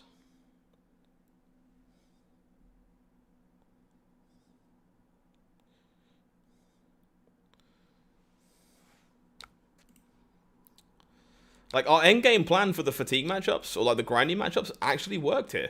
We stacked a pile of playable blues. We came back around to them. The Dreadscythe did some work. We got to keep cards by flipping into Usurper. Like, it was a bit clunky. I made some sequencing errors along the way. I definitely made some mistakes, but the actual macro plan The macro plan worked. The 16-turn sweat fest.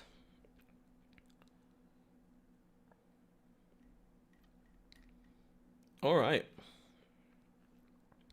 Well, that's something. How much of the card pool will overlap with what Vin has, do I think? I think they're probably very different decks. I think Vincent will thrive on guaranteeing that she can banish a Rune Gate every turn. Viserai is more explosive. I mean, you can look at my current list that's pinned and see how much of it crosses over with your current Vincent list if you want an idea of where I think I'm at. Pack 1 picked one of Scythe in Monarch Retro Draft. Yeah, that one is a banger. Alright, we're 2-0. That was some stuff. That definitely did some stuff. Have I got a text layer available in our beloved OBS still? I do. It used to say be right back, but let's just update that. Look at how long it's been since I streamed, chat. None of these things do anything anymore. We're 2-0. Which is cool.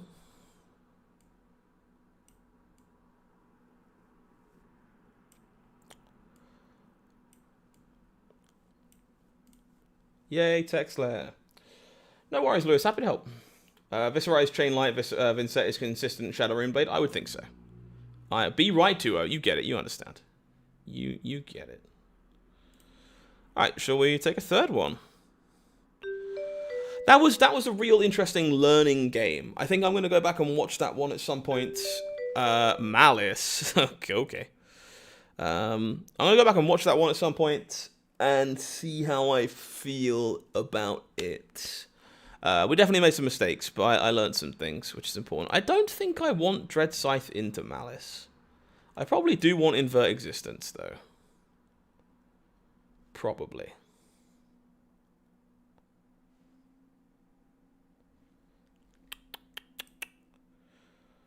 I don't think I want to be on Scythe. I think I'm going to send attacks at allies if I want to. I think I'm going to take out these Darkest Hours in exchange for Invert Existence. And I'm probably going to play Face Purgatory. Face Purgatory seems like it could be kind of dangerous. Let me play the... Okay, this eats a zombie at some point. That's probably good. Sure.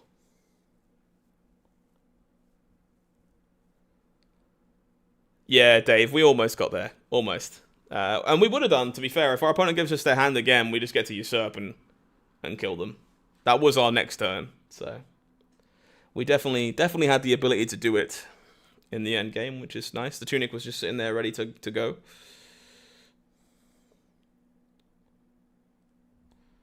But also, you know, we got to usurp off of our blue Gloomblade as well, so it was pretty easy for us to send 7 after that and wrench the opponent upside the head.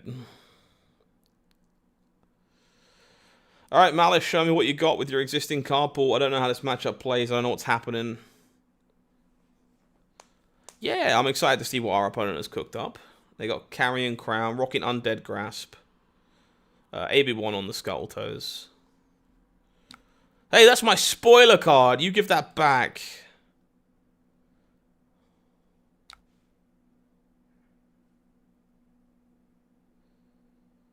Lewis, yeah, we talked about it a bit in the post, like the very beginning of the stream. We did a deck tech.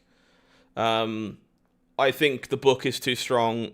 I think Scepter is really good when your opponent wants to stop your Coals and your Gloomblades and your own hits, because they just give you their hand a lot of the time, widespread annihilations and stuff. But it's mostly for the book. I think the book is very, very strong. I am going to start on Pull From Beyond and see what happens. I'm already feeling like maybe I need to play Scythe in this matchup. Like, it took me 0 turns to be like, maybe I just should be on Scythe. But maybe we just let him decay. I don't know. I have no frame of reference on this. This is all good stuff. So, we will banish. We will then pitch to banish. Interesting window. That's good to know. Thanks for letting me know. And I think I am just going to park this in my arsenal. I did make a gate this turn, actually. Is that what I want to do? Because I've made 1 rune chant, I can make 2 or I can make 4. I think I'm just going to Arsenal the Widespread and blast my opponent. I might not flip back. Let's see. So, let's Dirge the rune chant. I'll hold the gate so that I can have that available in a pinch for now. Who needs to kill allies if they're dead? Maybe. True. Got your book from your first gem pack ever. Funnily enough, I got one of mine from a gem pack as well. It's sitting on my desk right now. It's literally right in front of me. Bush. Let's take a spin. This was a good top 3 cards of my deck. I think I'll hold the Eloquent Eulogy, probably. Because I'm going to want to send this to Usurp first. So let's just try and turn Malice into Paste and see how badly that goes for us.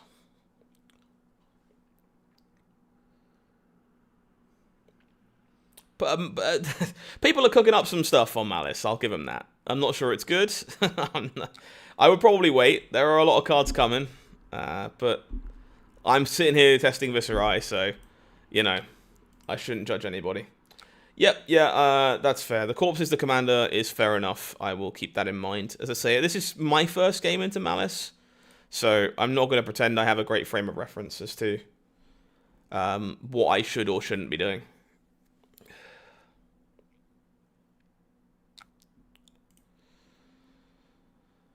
The question is, do I want to flip back? I think I do with only 1 playable card in my Banish Zone. I'll probably happily flip back to Forsaken. But I'll hold this in my arsenal for when I flip into Usurper, preferably. Or when my Tunic is up. It's also possible. Yes. Okay. That wasn't the worst turn 0. Well, turn 1, I guess. We'll flip back into Forsaken. Park this in the arsenal. Okay.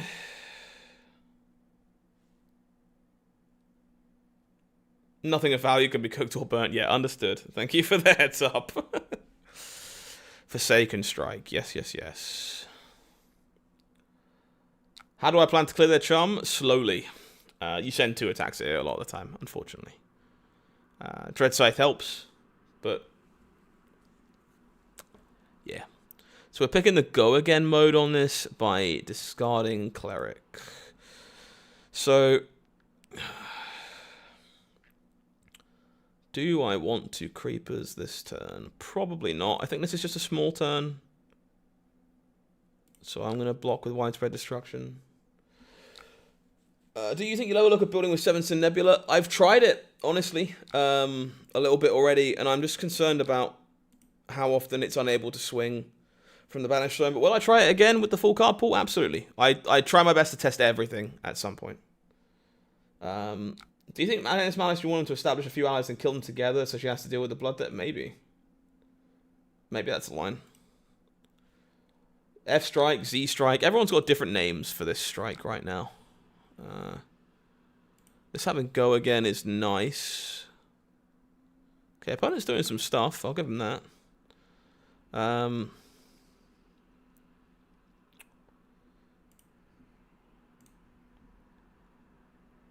What am I doing?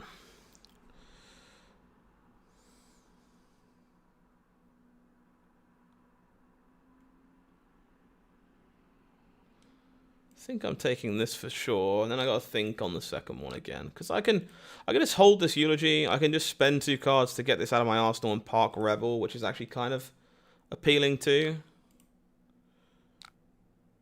It's like not a good 3-card hand, of course, but it's better for my following turns. Alternatively, I can. I've tested the Sin Chants, and I actually think when you get a wider card pool, they're probably quite good, but every non-blood deck card you play is so painful. It's so painful, and until there's enough support for them, I don't think they're quite cooked.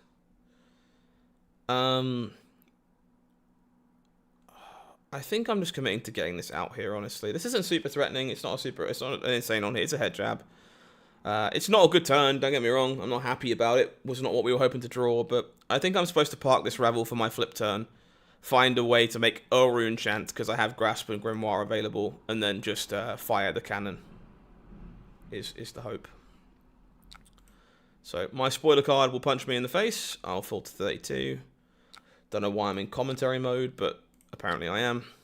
We'll just punch Malice again here. Excited to cut the full set of 7 from gem packs? Yeah! Yeah, inconsistent use is a fair way of putting that for Runeblade weapons. Yeah, Flying High does some stuff. I've been playing Trollong in my builds of Malice. There's plenty of ways to get yourself some value out of the head jab zombos. Nova, I think a few of them are. I think Lust is up there, Sloth is up there, Greed is up there. Those are the 3 that immediately stand out to me as being potentially potent enough to do something you're interested in. I just want a bit more support. A little more to do with them when I'm, you know, banishing them off the top of my deck at random and getting sad about it. I think the only one I've pulled is a Marvel. I pulled a, what's it? It's a Rune Chant of Envy. It's also on my desk right now. Runeblade weapons, they printed 2 strong ones. Yep. Reaping Blade was not okay. Rosetta Thorn was not okay. Duskblade was not okay. Fasting Carcass is your favorite. Fasting Carcass is a sweet card. I do want to try around a list that can gate that out sometimes. Yeah, you're right, Dave. It does. Gotcha. No worries, Nova. Happy to help. Yeah, trouble flipping heroes in a game. Spartan, not so much so far. It's a difficult balance, don't get me wrong. Gate generation is something you have to carefully consider.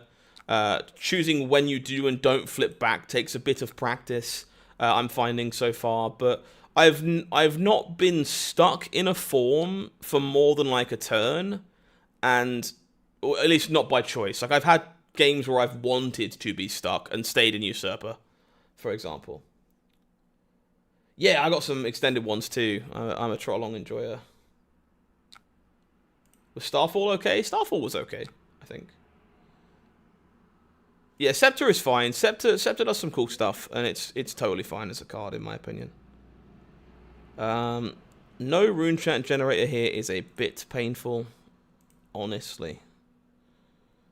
We're just looking for a singleton rune. I can do the trick with Revel if I want to. That's a lot of damage. What does that look like? So we would go Banish for Go again, Tunic, Revel, Revel. I think that's actually still good. Tit for Tat is a bit too far, I think. I think I'm just going to take a bucket of damage here. Reaping Blade did a lot of things wrong. Reaping Blade is very stupid. As much as I own the convention version and would love to play with it some more, I am a believer that it is kind of dumb. My opponent should be fine doing that. So I shouldn't be playing Invert in this matchup because Corporal exists, right? That's a thing I have to remember. Corporal could just move them back, so I shouldn't be playing Invert into Malice. We have learned a lesson. Yeah, I also have the Light and Shadow version. I did. Yeah, maybe Reaping Blade did a little bit wrong. Just a little bit. When a Usurper, do you have trouble getting cards in the Banish zone? You shouldn't.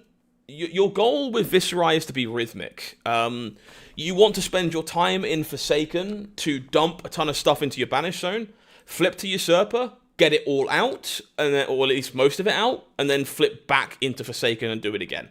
Like, you're not trying to get stuff into your Banish zone when you are Usurper. You want to be focusing on flipping back into Forsaken when you're in that spot. This is the one that when it dies makes a corpse, and this is coming in for 7 thanks to Dig for Souls. I do need the Shadow Averser to make the hand work, right? I do. That's unfortunate because I can't block with this Invert. I guess I'm taking 7. How do I not play around my own card? You're right. I'm stupid. Yeah, this should not be in my deck. It's actually a bit of a liability in this hand. I should really be on an extra 3 health if this is any other 3 block, but instead I have an Invert in my hand for no reason. I'm not sure it's good in the matchup. I'll think about it a little more, but it's looked pretty bad in this exact spot. Alright, so we need to run some Breathing Room back, but we can do that. Now, watch me get tricksy with it. We're going to go Shadow of Ursa, Malice's Face, banish this Bounding Demigon. And then we get to do the Revel trick. If you're unfamiliar with the Revel trick, I will show you in a second what you're allowed to do to make sure both of these Revels see each other. It's a little bit funky.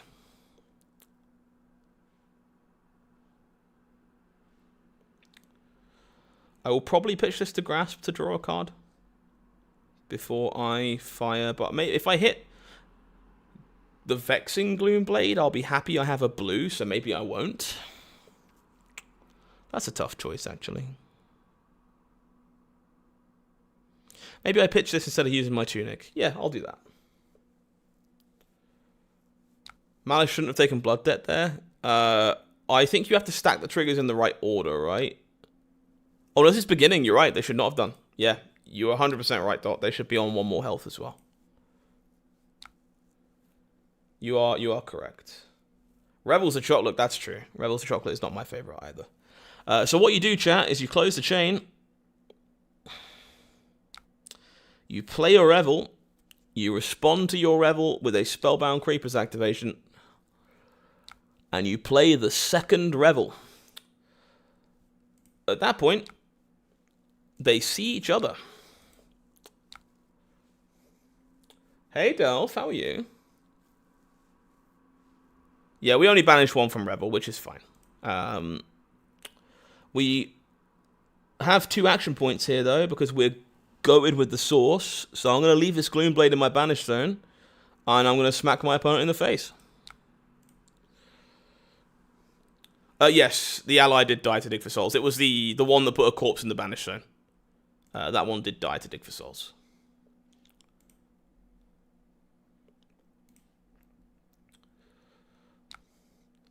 I'm doing well, thank you, Delph. I got the bug a bit after streaming my live stream reveal and decided that, hey, I would like to, in fact, play some games.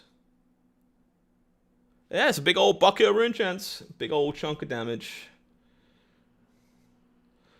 Yeah, 2 from the Outlaw, I believe, and then shouldn't have taken Blood Debt from the other one. No worries, Darkor. Good night. Thank you for hanging out. Thank you for having a good time. I appreciate it so much. Yeah, the corpses are crazy good. Corpses are very, very strong.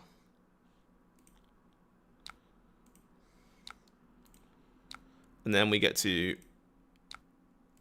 make a rune chant. And then the question is, which one do I want to get out? And I think it's just Bounding Demigon, where my opponent doesn't want to block. Hold on to the Usurp effect. Yeah, the corpses are really good. People didn't believe me. I was trying to tell you when we were in Prague and stuff was getting teased, and then some of the other callings as reveals came through. Like Malice does some stuff. The deck is very sweet. It has some sweet lines. It has some cool balancing acts. I'm glad people are starting to realize how good Corrupted Corpses are. And how problematic they can be if they start swarming all over your face. Dave, you would be lying. But thank you for asking. I hope aggro gets better soon. I never wish ill on anybody. Alright, plenty of gate generators to get us flipped back over if we're so inclined. Opponent will gain a life before this thing decays away. And we have another Boob Window Strike. That's what I'm calling this one for now. It is the Boob Window Strike. My opponent has successfully eaten their cleric to give this additional modes. What are we doing? We go again, and we're making a gate. Sure. I can think about my lines. Swarming all over my Gloomveil. Ayo, she's swarming on my Gloomveil until I... Never mind.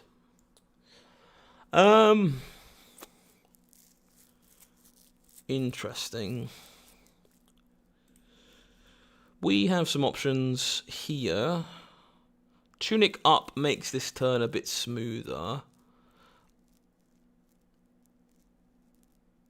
Kind of makes me want to keep it all. I'm gonna take this 3 and reevaluate based on the opponent's remaining turn. I don't really need this Malefic, but blocking with it obviously kind of sucks. Maybe, Labio. I'm not going to take the rune of defending and letting them die to corpses right now. I'm going to see if I can kill them and let the corpses do the hard work, but we'll see what the follow-up is. Well, they probably should have played this bridge, is my thinking. This bridge to damnation probably should have got played. Yeah, y'all get it. There is some throne swarming going on. So we're pitching to grasp. Sending this, gating for this. Which we're all doing. Malefic is the only weak link here, and I don't really want to block with this, it's just so cheeks. So again, I'll see what the corpse can do. It's probably time to start giving up some equipment in a minute. To see what the follow-up is. Dead threads, sure. Malice, yep.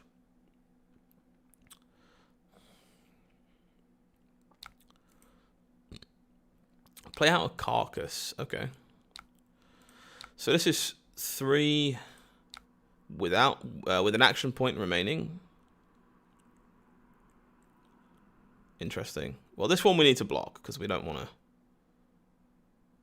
Alternatively, I could let this banish my my open the gate to Yarathiel. I think I am just giving equipment on this though. This Creepers is probably going to die if my opponent chooses to AB. I'm fine using it here to prevent an on-hit. I'm not using it this turn, I don't think. There's no clean way for me to weave it into the turn.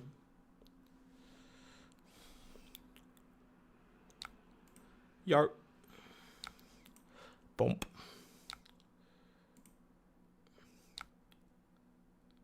Yeah, we love Fasting Carcass. Ooh, my opponent would like another gate, huh?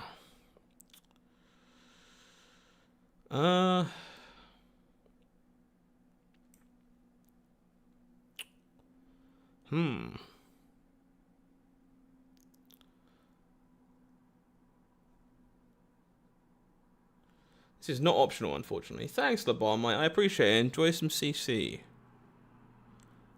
I think I'm denying this gate, though, truthfully.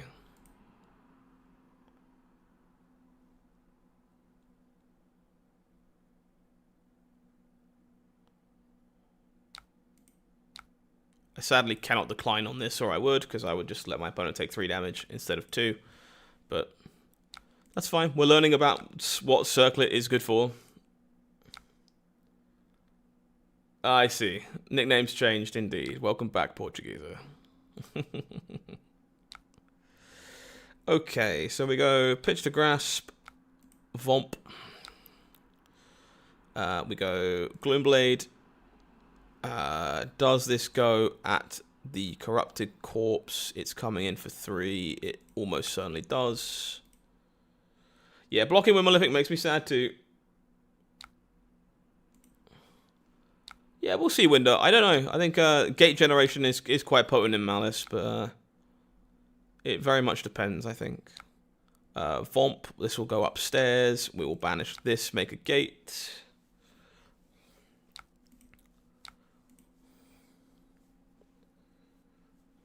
This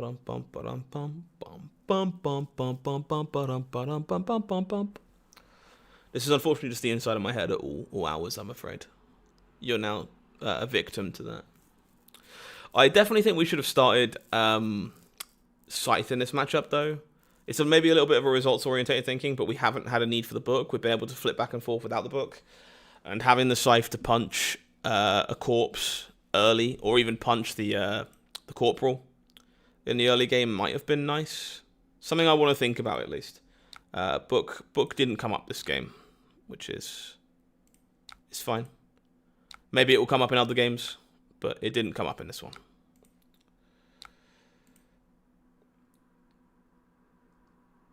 That is quite the turn you got there, Rose. I'll give you that. You don't want to hear the inside of your head? I do, Kevin. How could I not want to hear the inside of your head? I'm sure it's full of angels and majestic harmonies. My opponent would like to give me death threats. Sure. Yeah, book has been insurance this entire time. I won't pretend it hasn't been. It's been nice to have that insurance. But it hasn't come up, which is, again, good to know, good to think about, good to track. You know, all that good stuff. There's your Bridge of Damnation. Corpses aren't tokens, that's correct. They are not. Ravenous Rabble, I'll take a blue for 500, please. Nope. Nope. Never lucky, rubber ducky. So, to be fair, we could be Tunic booking here. That might be happening. So I would, well, maybe not even Tunic. I would just need this for Grasp. Yeah. I'll need to hit some stuff off my banishes, but maybe. I believe the ping goes at Malice. So this is fine. If I'm blocking the Magister. So Kevin, that sounds like a wonderfully autistic time to me. We are Snatch gamers, huh? Apparently I was supposed to cull the Snatch. That is not something I could have predicted if you had asked me that question a few minutes ago. Okay. Snatch is some sauce. I'll give you that. Snatch is cute. Alright, let's do some stuff. Malefic Incantation, question mark. I guess I can wait. I can see what comes off of Viserai first.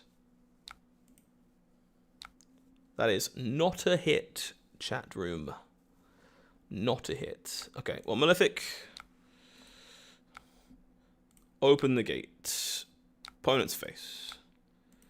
It does turn out. It does turn out. What's my opinion of playing a Chaos in the Shadow Mirror? I think it's mostly a limited card. I will try it at some point.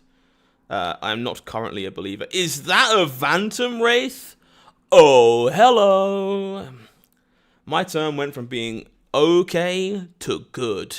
And I don't mean great or exceptional, just good. Oh, dearie me.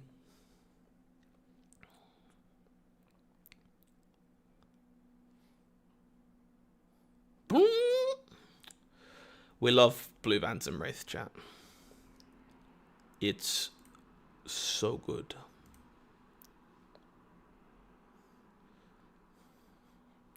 Also, I need someone to appreciate my deck name, please. Thank you. If you start singing the song in your head afterwards, you're welcome. My opponent is thinking, which is fine. I encourage thought. No problemo.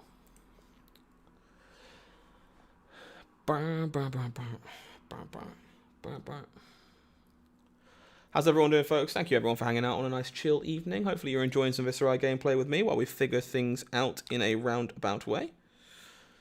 If you haven't pressed the button already, you should. Buttons are healthy and good for the environment. Uno momento, por favor. I have to press the button of my own. We're good. The button worked. Thinking is a rare skill. True. Big if true. Sorry, I just got home from work. Yeah, no worries. I've been in this seat working all day. So you're more than welcome to do your job. Don't worry about that. Yeah, I have some really garbage deck names. I am very guilty of throwing puns on stuff. It's kind of how I choose to name things.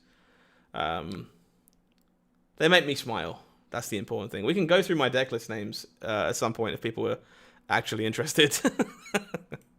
Right, break the book. It actually came up. Spin, draw a card. We lost Arcanite Shard. No. I wanted that one. Anyway, here is a Phantom Wraith. There are many like it, but this one is mine.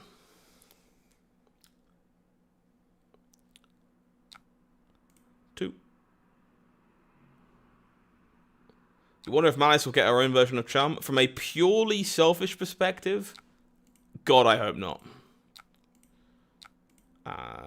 Maybe it's fine, maybe it's not, but I don't need more Chum in my life. I really don't.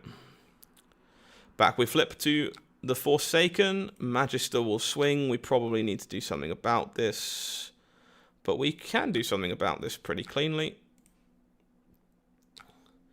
I'm very much hoping she doesn't get a Charm, but we shall see. My opponent is at 1. How do we want to do this? We want to hit a 0 is what we want to do. So Deadwood Dirge. Please reveal a 0-cost attack on top of my deck. That is a Deadwood Dirge. You lied to me. Anyway, Tunic into Vexing Gloomblade. And this will be fine. This still takes 1,000,000 cards from my opponent.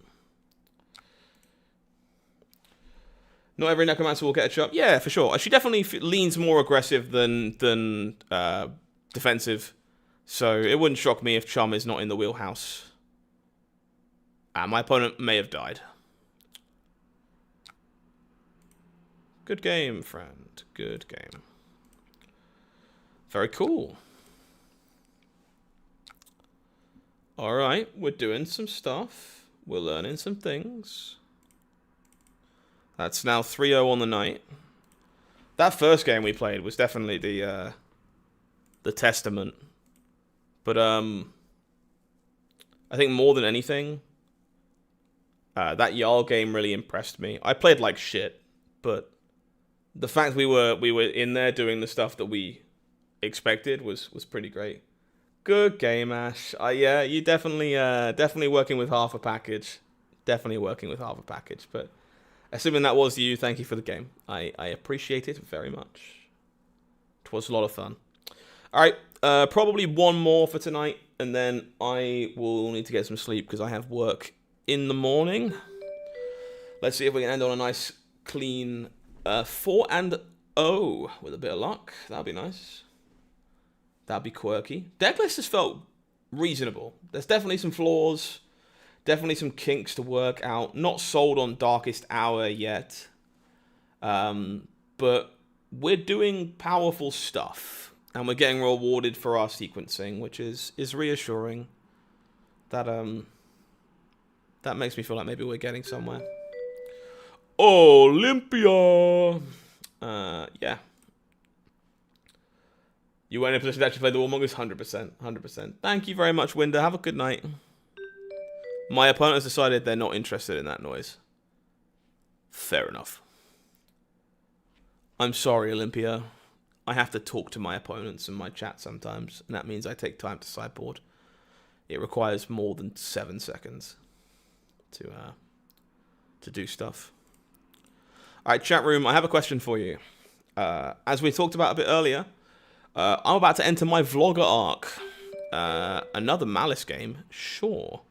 I'm about to become a vlogger. I'm about to do my first proper attempt at a vlog for Seoul, for Korea. So if you would like to see something specific in a vlog form,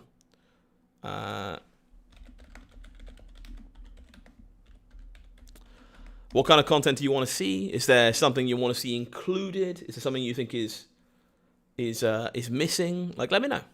Like, I want to make sure I'm making content you want to watch, even though I'm mostly making it for me. I think 63 was fine last time, honestly. I'm going to try the Circlet again. Face Purgatory seems like it's kind of cheeks. I'm going to try no invert this time, though. We'll see what no invert feels like. Dance Macabre Carrion Husk, huh? No dead threads. Carrion Husk might be a kick in the face. Hot dog review, maybe just for Zach. All right, so I think this is going to be Overpitch to Grasp.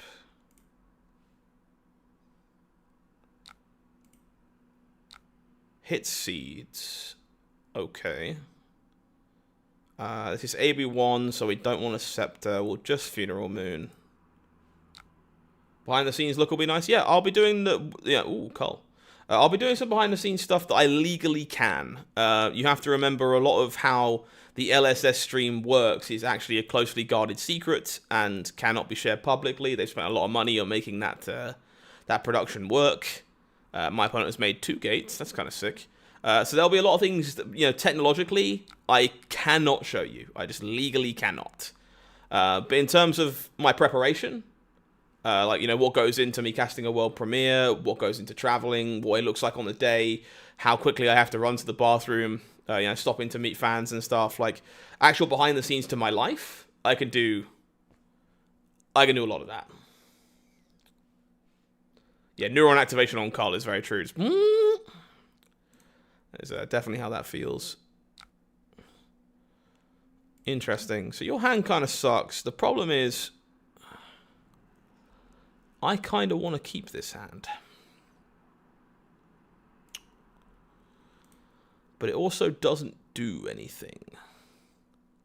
So I suppose I am supposed to deny a gate. It means I have to give up grasp to do it. Which isn't super exciting, but...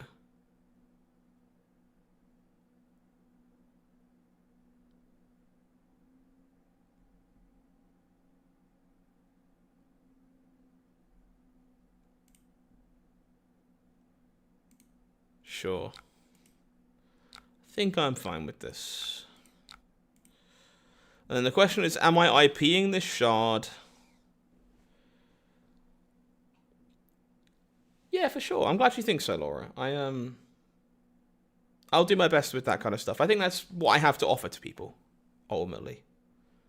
And I just want to make it for me more than anything else. So this currently costs 4. I'd have to give up a Malefic if I wanted to pitch the shard. I think I'm better off IPing this shard, as unexciting as that is. I'm going to take a little bit more damage. This is not really how I want to play the No, I'll Scepter. This is not really how I want to play the... I didn't play this Malefic. This is not really how I want to play the Malice matchup. What is happening? I would rather be more proactive. But it is what it is. This is not a bad hit, though. Vexing Gloomblade is good. I am multitasking. I want to be more proactive in this matchup, but I don't mind just Sceptering here. It's worth potentially holding on to that shard, but I have enough Rune Chant generation to flip. I'm not super worried about whether or not I can flip. I was just too busy chatting with chat and brain farming at the same time. My opponent has way more gate generation than Ash did a minute ago. I don't like banishing these corporals. Like, what is this doing for you? Other than making gates, that is, obviously. Like, you don't want to be gating these out. That seems... I mean, you can't, right? They don't have blood debt, so you literally can't gate these out. Warmonger's Diplomacy, huh?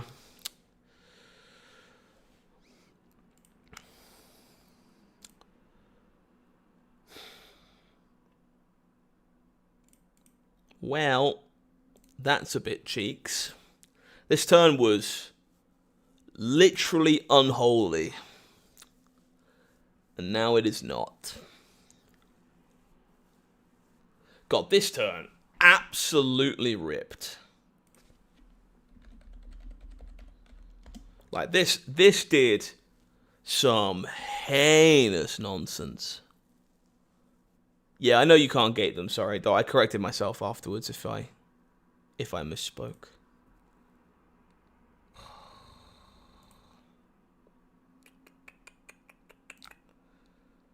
Yeah, I think this is a peace angle.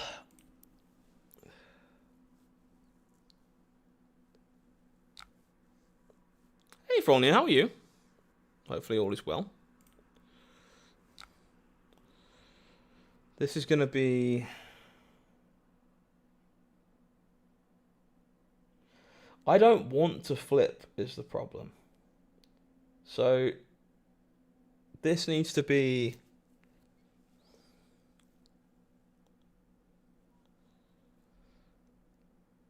become... So we're discarding this for a Rune Chant. That's happening. We hit another Gloomblade. This is going to go dummy.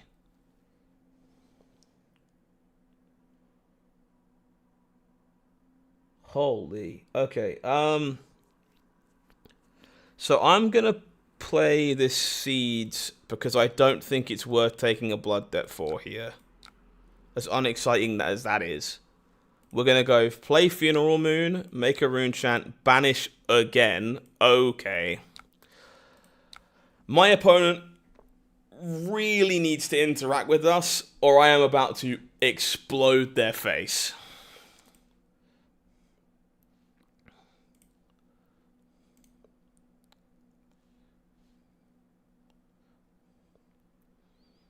You have banished a bone barrier to make a gate. Yes. Shadow Realm strength is pretty good. That obviously does count as setup. That one unfortunately counts as interacting with us.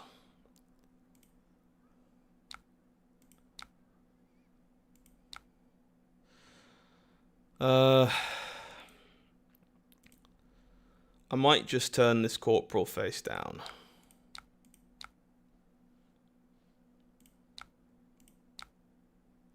Vomp.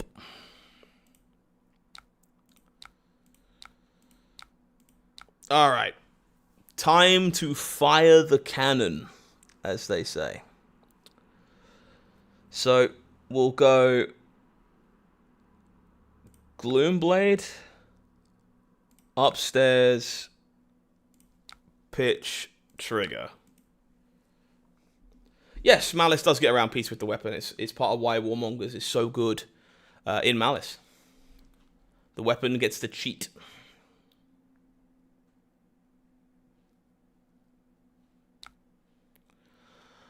Oh! Oh, God, why? Oh.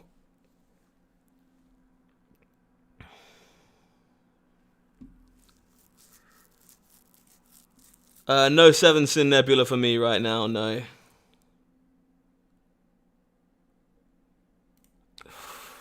Well. That's quite the ripple away.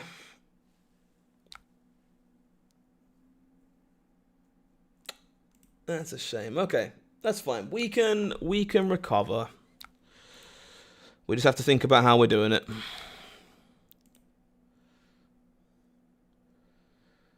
No, Ripple's fine. Ripple's fine. Like, if that can happen to me, and I'm still okay with Ripple, like, calm down.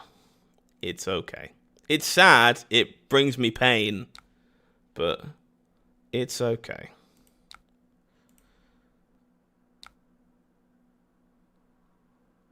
So, target is here. We can then creepers.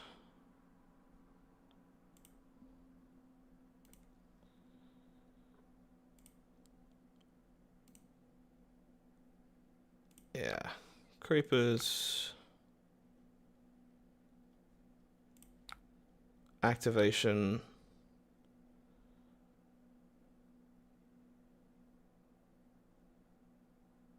I think I'm supposed to just expend Revel here. Which is fine. Too full of peace and love. I do try. I do try. We then get to go... This turn would have been so unbelievably heinous.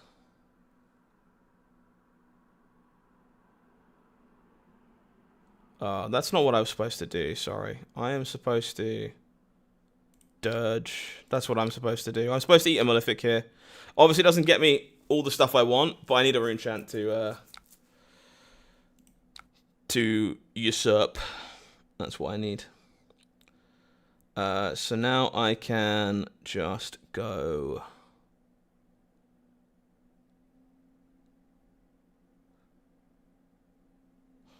There's so much stuff to do. We go Revel. We flip.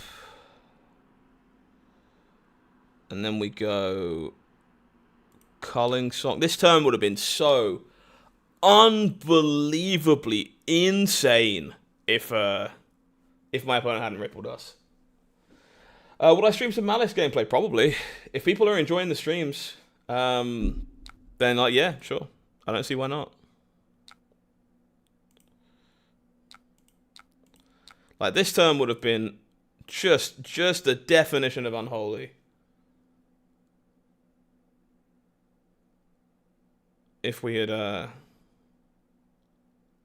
had the pleasure of not getting rippled. I could cull my opponent, by the way, but I don't think I want to. Well, maybe I do now. Like, if you're going to give me Husk, I kind of wanted to Arsenal.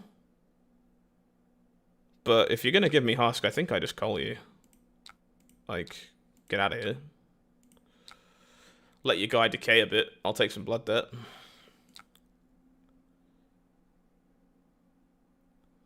Not making a gate there kind of sucks. Yeah, I'm sure that Ripple is a thing you have to respect. Opponent moves the carry and Husk out of their Banish Zone. That makes sense. Yeah, getting robbed at a gate there is actually pretty painful, truthfully. But that's okay. We can theoretically get one back later, but this is going to kill us for a bit now. I've got to be mindful of that. I don't actually want this Malefic right now.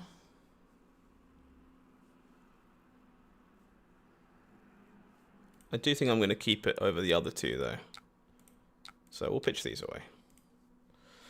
Yeah, I need to find another gate generator now, because the plan to make a gate off of this, open the gate to Iarrathial, got kind of warped by that Ripple Away. That Ripple Away got such an unholy amount of value. Like, just such a truly illegal amount of value. Opponent will block 7, sure. Makes sense. And we'll send this Demon Blow and Runeblade at Malice.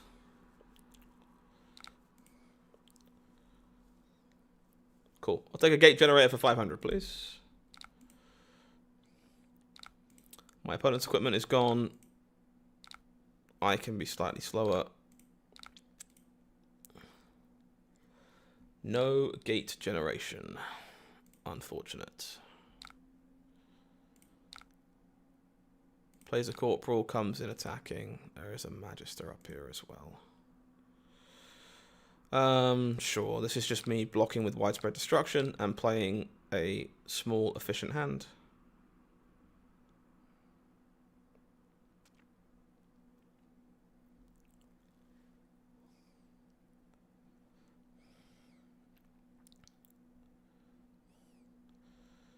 Sadly, if I want to play this way, I can't turn on the Gloomblades Usurp, but I can usurp Runic Reaving, which might be fun.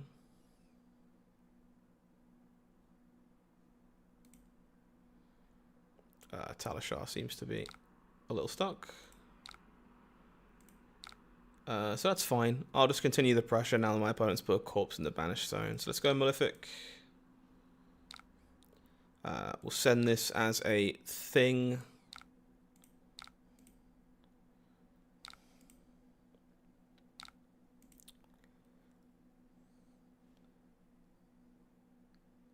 Yeah, both of our Manus opponents are playing, you know, bodged together versions of the deck. I'm not putting too much stock into it. Yeah, I similarly haven't been super impressed by what the deck has been doing, but I don't think the pivotal piece is the glue that holds the deck together is actually there yet, so I kind of didn't expect to either. Oh, this does count as gate generation, but it's not exactly what I had in mind. These Darkest Hours are blocking, is what they're doing right now. These have been a little underwhelming, honestly. I can see these not making the cut in the end. They will not be blocking, it seems, because they're not allowed to block. So I guess I'm just putting one back on top of my deck with the other.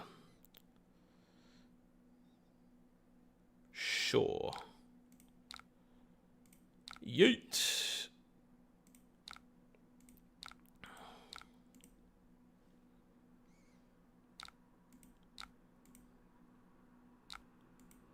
You may Bone Barrier. That is fine. Yeah, I wouldn't worry about it, Ash. Like, it's hard for your list to be kind of good right now. You're missing, you know, 12% of the relevant card pool. So Darkest Hour, put on top. Send.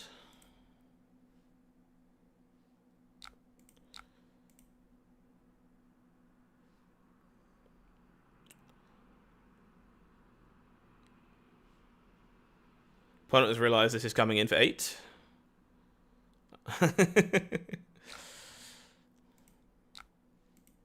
Alright, well there's my gate, which means I can now flip back over and start to refill the tank.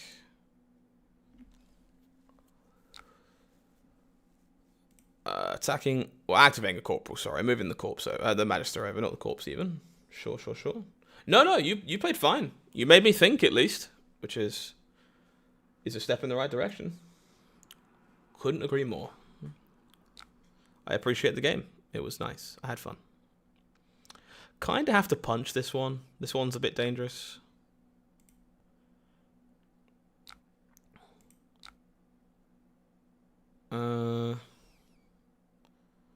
Alright. So what does punching it involve? It probably just involves me blocking here. It's not exciting, but it's okay. I think we just go like this, and then we'll pitch to grass, punch this Arsenal the Coal. Sure. I'm playing against viewers. Not tonight. It was a bit of a late start and a bit of an impromptu thing for me. But in the future, yeah, sure, absolutely. If I end up doing more streams, I'm super down to play against viewers. That sounds like a fun time. We'll pitch to grasp. Like, if this is something that you guys are enjoying, you gotta let me know, because I can be coerced into playing more Flesh and Blood and streaming semi-regularly. It just depends on how much free time I get, obviously. I am annoyingly busy these days. We'll punch the commander. Yeah, plenty of stuff still to learn about Malice. We'll learn more about it soon, I'm sure. Opponent will get a corpse in the banished zone. I will close the chain. Hero did not lose health, so no eloquence token for me.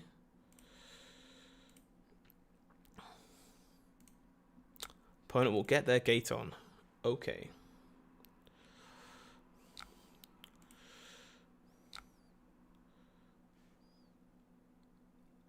Cody, I've been called worse things. I guess you could claim that is something I could be called. Malefic, this. I think I'm just taking the heat here, honestly. I think this is a hand I want to keep. So, unless my opponent meaningfully interacts, I'm probably just letting them ship the bill.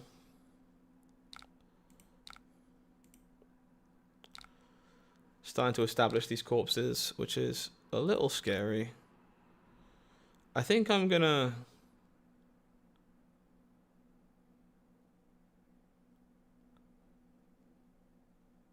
fire off this cull now. I think so. Because I'm happy banishing this bounty demigod. It was Forsaken Strike, so that was a good hit. Do I want to play this Funeral Moon now? I don't think I do. So I think I'm taking 3. Down to 16.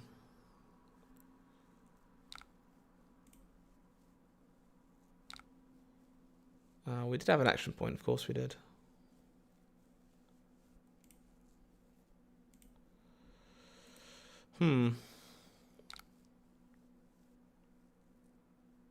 Sure. We're learning some things. We're definitely learning some things. So, zombies are a little bit of a pain in the bupsy.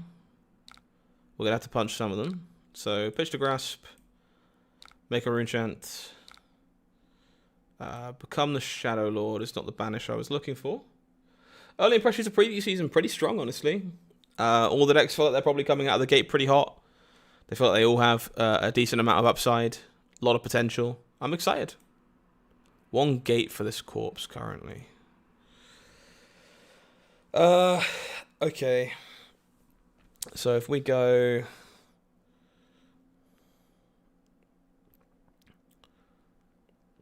These are 1 to attack.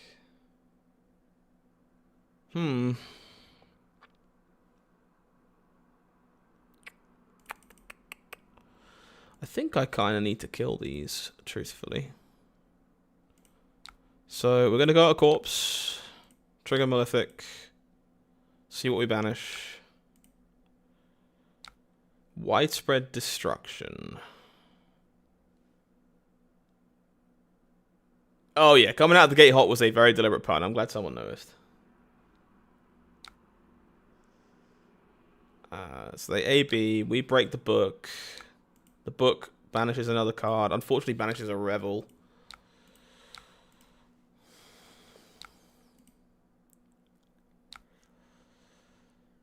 That means this Funeral Moon is not free, which means I am going to be pitching to gate.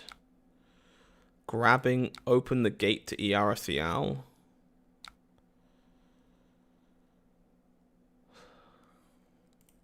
This got a bit sketchy, honestly. I've struggled to maintain my pressure this game. It's the first time we've had real problems with that. I think I'm supposed to clear out this corpse again.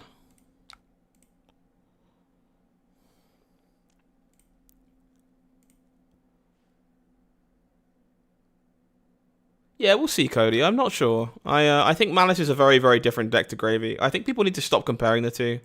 Not only because it's like not super helpful for you, but I just think that it's like comparing a ninja to a wizard. Like, I understand they're both necromancers, but I think they're like night and day different heroes, honestly. I'm going to get this Funeral Moon out. I don't want the Rune Chant banked enough. I'd rather just take one less blood debt, truthfully.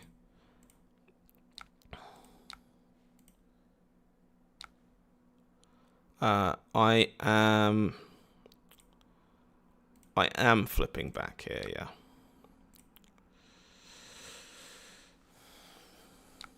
Warmonger's Diplomacy. This hand was great again. You gotta stop doing that.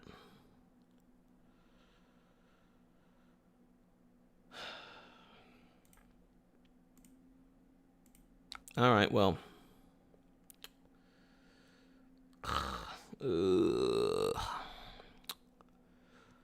This hand was fantastic. That's a annoyingly timed Warmongers. I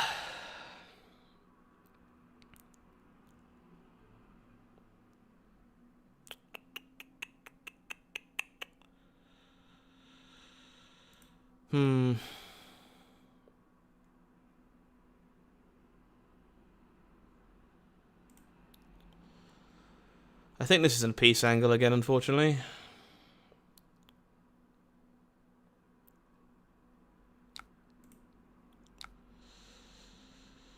We just go pitch to grasp.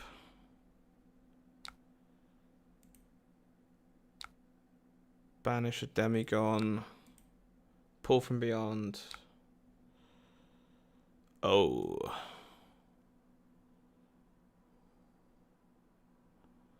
I already have this destruction in here is the thing. I think I hold the widespread. I just try and set myself up to go wide.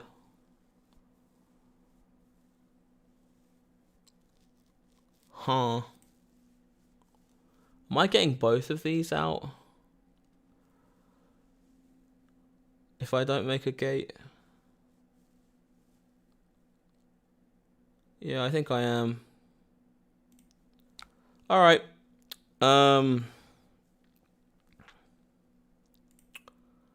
I am going to take 3 blood debt and hope Malice's turn is kind of whatever, I think. No, I understand that. I get what you're saying. I also truthfully think that a lot of old Majestic power level cards have been downshifted to rare in this set and recent sets. I think there's a lot of stuff that used to be Majestic that is just being printed at rare now for Silver Age, and the power level isn't actually that dissimilar.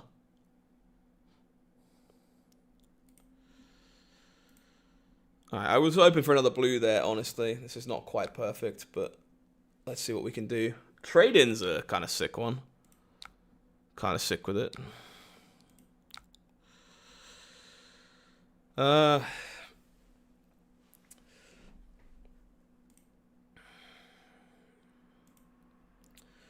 Malefic. I'm out of creepers here, unfortunately. So I can't draw multiple cards.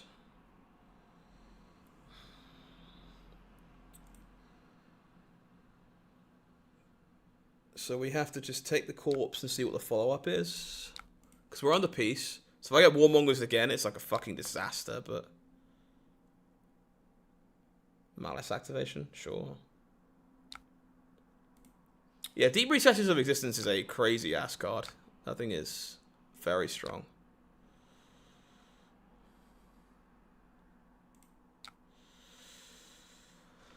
Okay, so this is going to be... Pop to 4. I need to do some math real quick. Sorry, chat. Pop to 4. Play it. That breaks the gate. Play this. So I don't need you. I've tried Ivafidia before, Portuguesa. I've played it a bit. I will play it again at some point. Again, every single card you play that doesn't have Blood Debt, every single one has to literally move mountains. If it's not batshit insane when you play it, it's often going to get banished from your deck and not be good enough.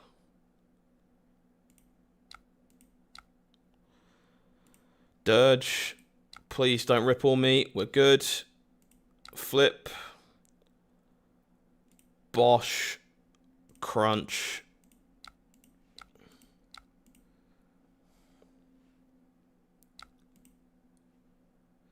Yeah, I don't know how everyone missed this. Like, I even mentioned it on stream. Warmongers is very good in Malice. Very, very good in Malice. Bosh, face, crunch, go. Like, very good in Malice. Card I would highly recommend having in your deck if you are interested in playing Malice.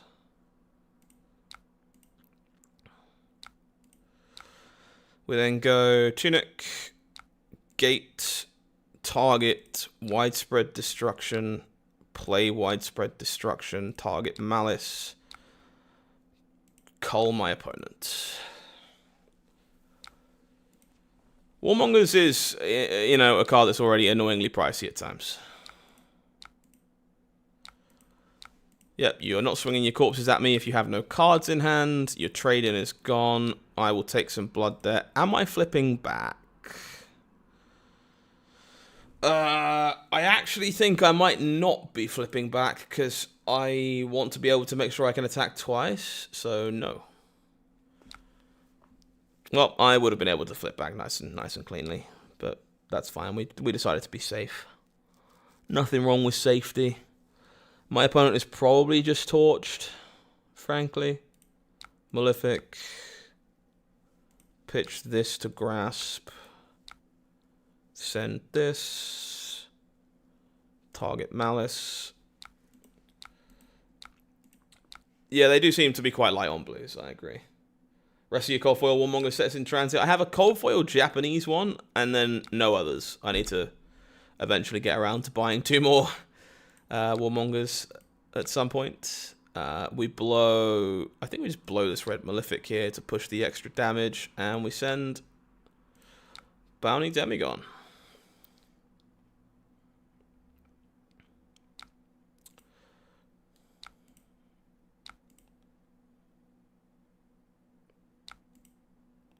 Break out the Altered Warmongers. Spicy.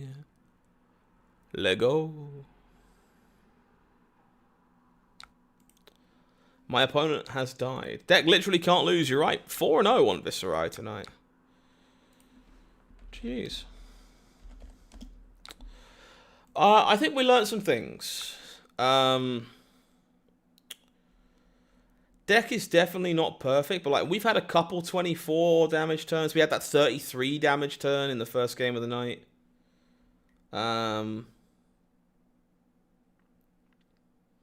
Yeah, let's take a look at the deck list one more time tonight. Let's do that.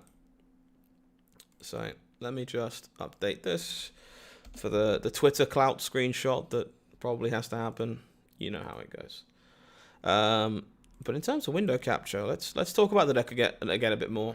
I'm not going to do a full deck tech again. If you want to talk, go look at my full thoughts on the deck, all the things that I talked about at the start of the game. Malice does still need some help, yeah, totally. I'm not going to pretend that's not very true. I went through card by card at the start of the stream. You can go and check that out. We changed nothing for these 4 games. Cards that really impressed me, things that I think I am unlikely to shift. This card, Runic Ribbing, was not in a lot of my early lists because Blood Debt, not there, painful, etc. 0 for 6 is just like really good. It converts on turn 0 a lot of the time as well. It's obviously 0 for 5 in a roundabout way.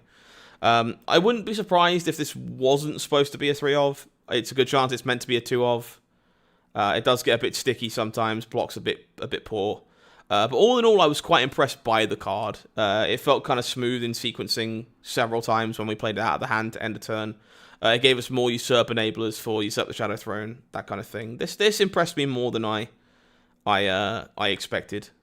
I was pretty happy to have this one in the deck, and I can see myself playing it again in future versions. I also found myself really impressed by Blue Demon-bound Runeblade. We talked about this at the start of the stream a little bit. This was actually something somebody else played against me in games on a previous list, and they pitched it, and I was like, surely that's ass. And then I've played some games with it, and was just like, actually, this is kind of hot.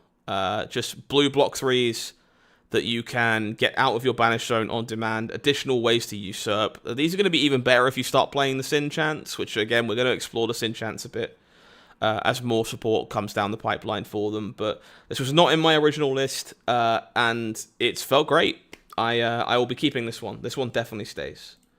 Cards that I'm really unsure about right now. Darkest Hour. This was really quite good in the Jarl game, but we also took like 8 damage to set them up in the Jarl game. I'm not entirely sure if that's worthwhile. I will be in Paris one way or the other, 100%. Zoloft, I'll be there. Not sure if I'm casting or playing, but I will be in Paris. I want to play with this one a little more. I might try the Countdown to Extinction, the thing that lets you tutor it as well. But it got stuck a couple times while we were playing. It does do some cool stuff for you, though. It sets the top of the deck up nicely. Gave you a lot of extra reach in the fatigue-based matchups, but I think it might be a little on the weak side. I need to play with it some more. Not impressed so far. It's been good, like fine to good, which is okay. This Shadow Realm Harrower, we didn't really play many matchups where this is going to shine. We played it once. It was fine. Our opponent blocked it. But I'm looking for aggro matchups to see if this feels any good. And we didn't play any of those tonight. There's a lot of Olympia, Jarl, and Malice, which is fine. Anything else that really stood out to me as being unimpressive? Not really. I think I need to play some matchups where the Circlet maybe does some more stuff. See how it feels in the mirror match. But this all in all felt like a pretty nice starting point. If you're looking for a place to start on this, maybe this is a good place to go. Not sure about these Darkest Hours mostly. That might be the only thing I would think about in a little more detail. Maybe this should just be Howl from Beyond. Maybe Howl from Beyond does a similar thing. You have enough blues to pay for it. Not sure. But this seems like a decent place to start while we wait for more support. I was fairly happy with this. The game plan felt pretty smooth. Grimoire of Felling Song is just so good. So good. Every game we played, it came up in the end. Gave you the ability to flip on command. Lets you threaten to flip in spots you don't want to flip. Just so good. As always, folks, list is pinned in the YouTube chat if you want to go and grab it while it's here. It's also in the description down below. If you haven't pressed the button, subscribed already, you want to come back for more streams in the future, please do. I'm not sure how often I'll be streaming. I don't know if it's a thing I'll commit to. But it's been fun, and you guys have been fun, and Flesh and Blood is fun. So who knows? Vlog content coming after World Premiere Soul, so do make sure you stay tuned for that. I love you all very much. Thank you for letting me do this as a career. I wouldn't be here without you. But until next time, I have been HowlingMines. You have been amazing.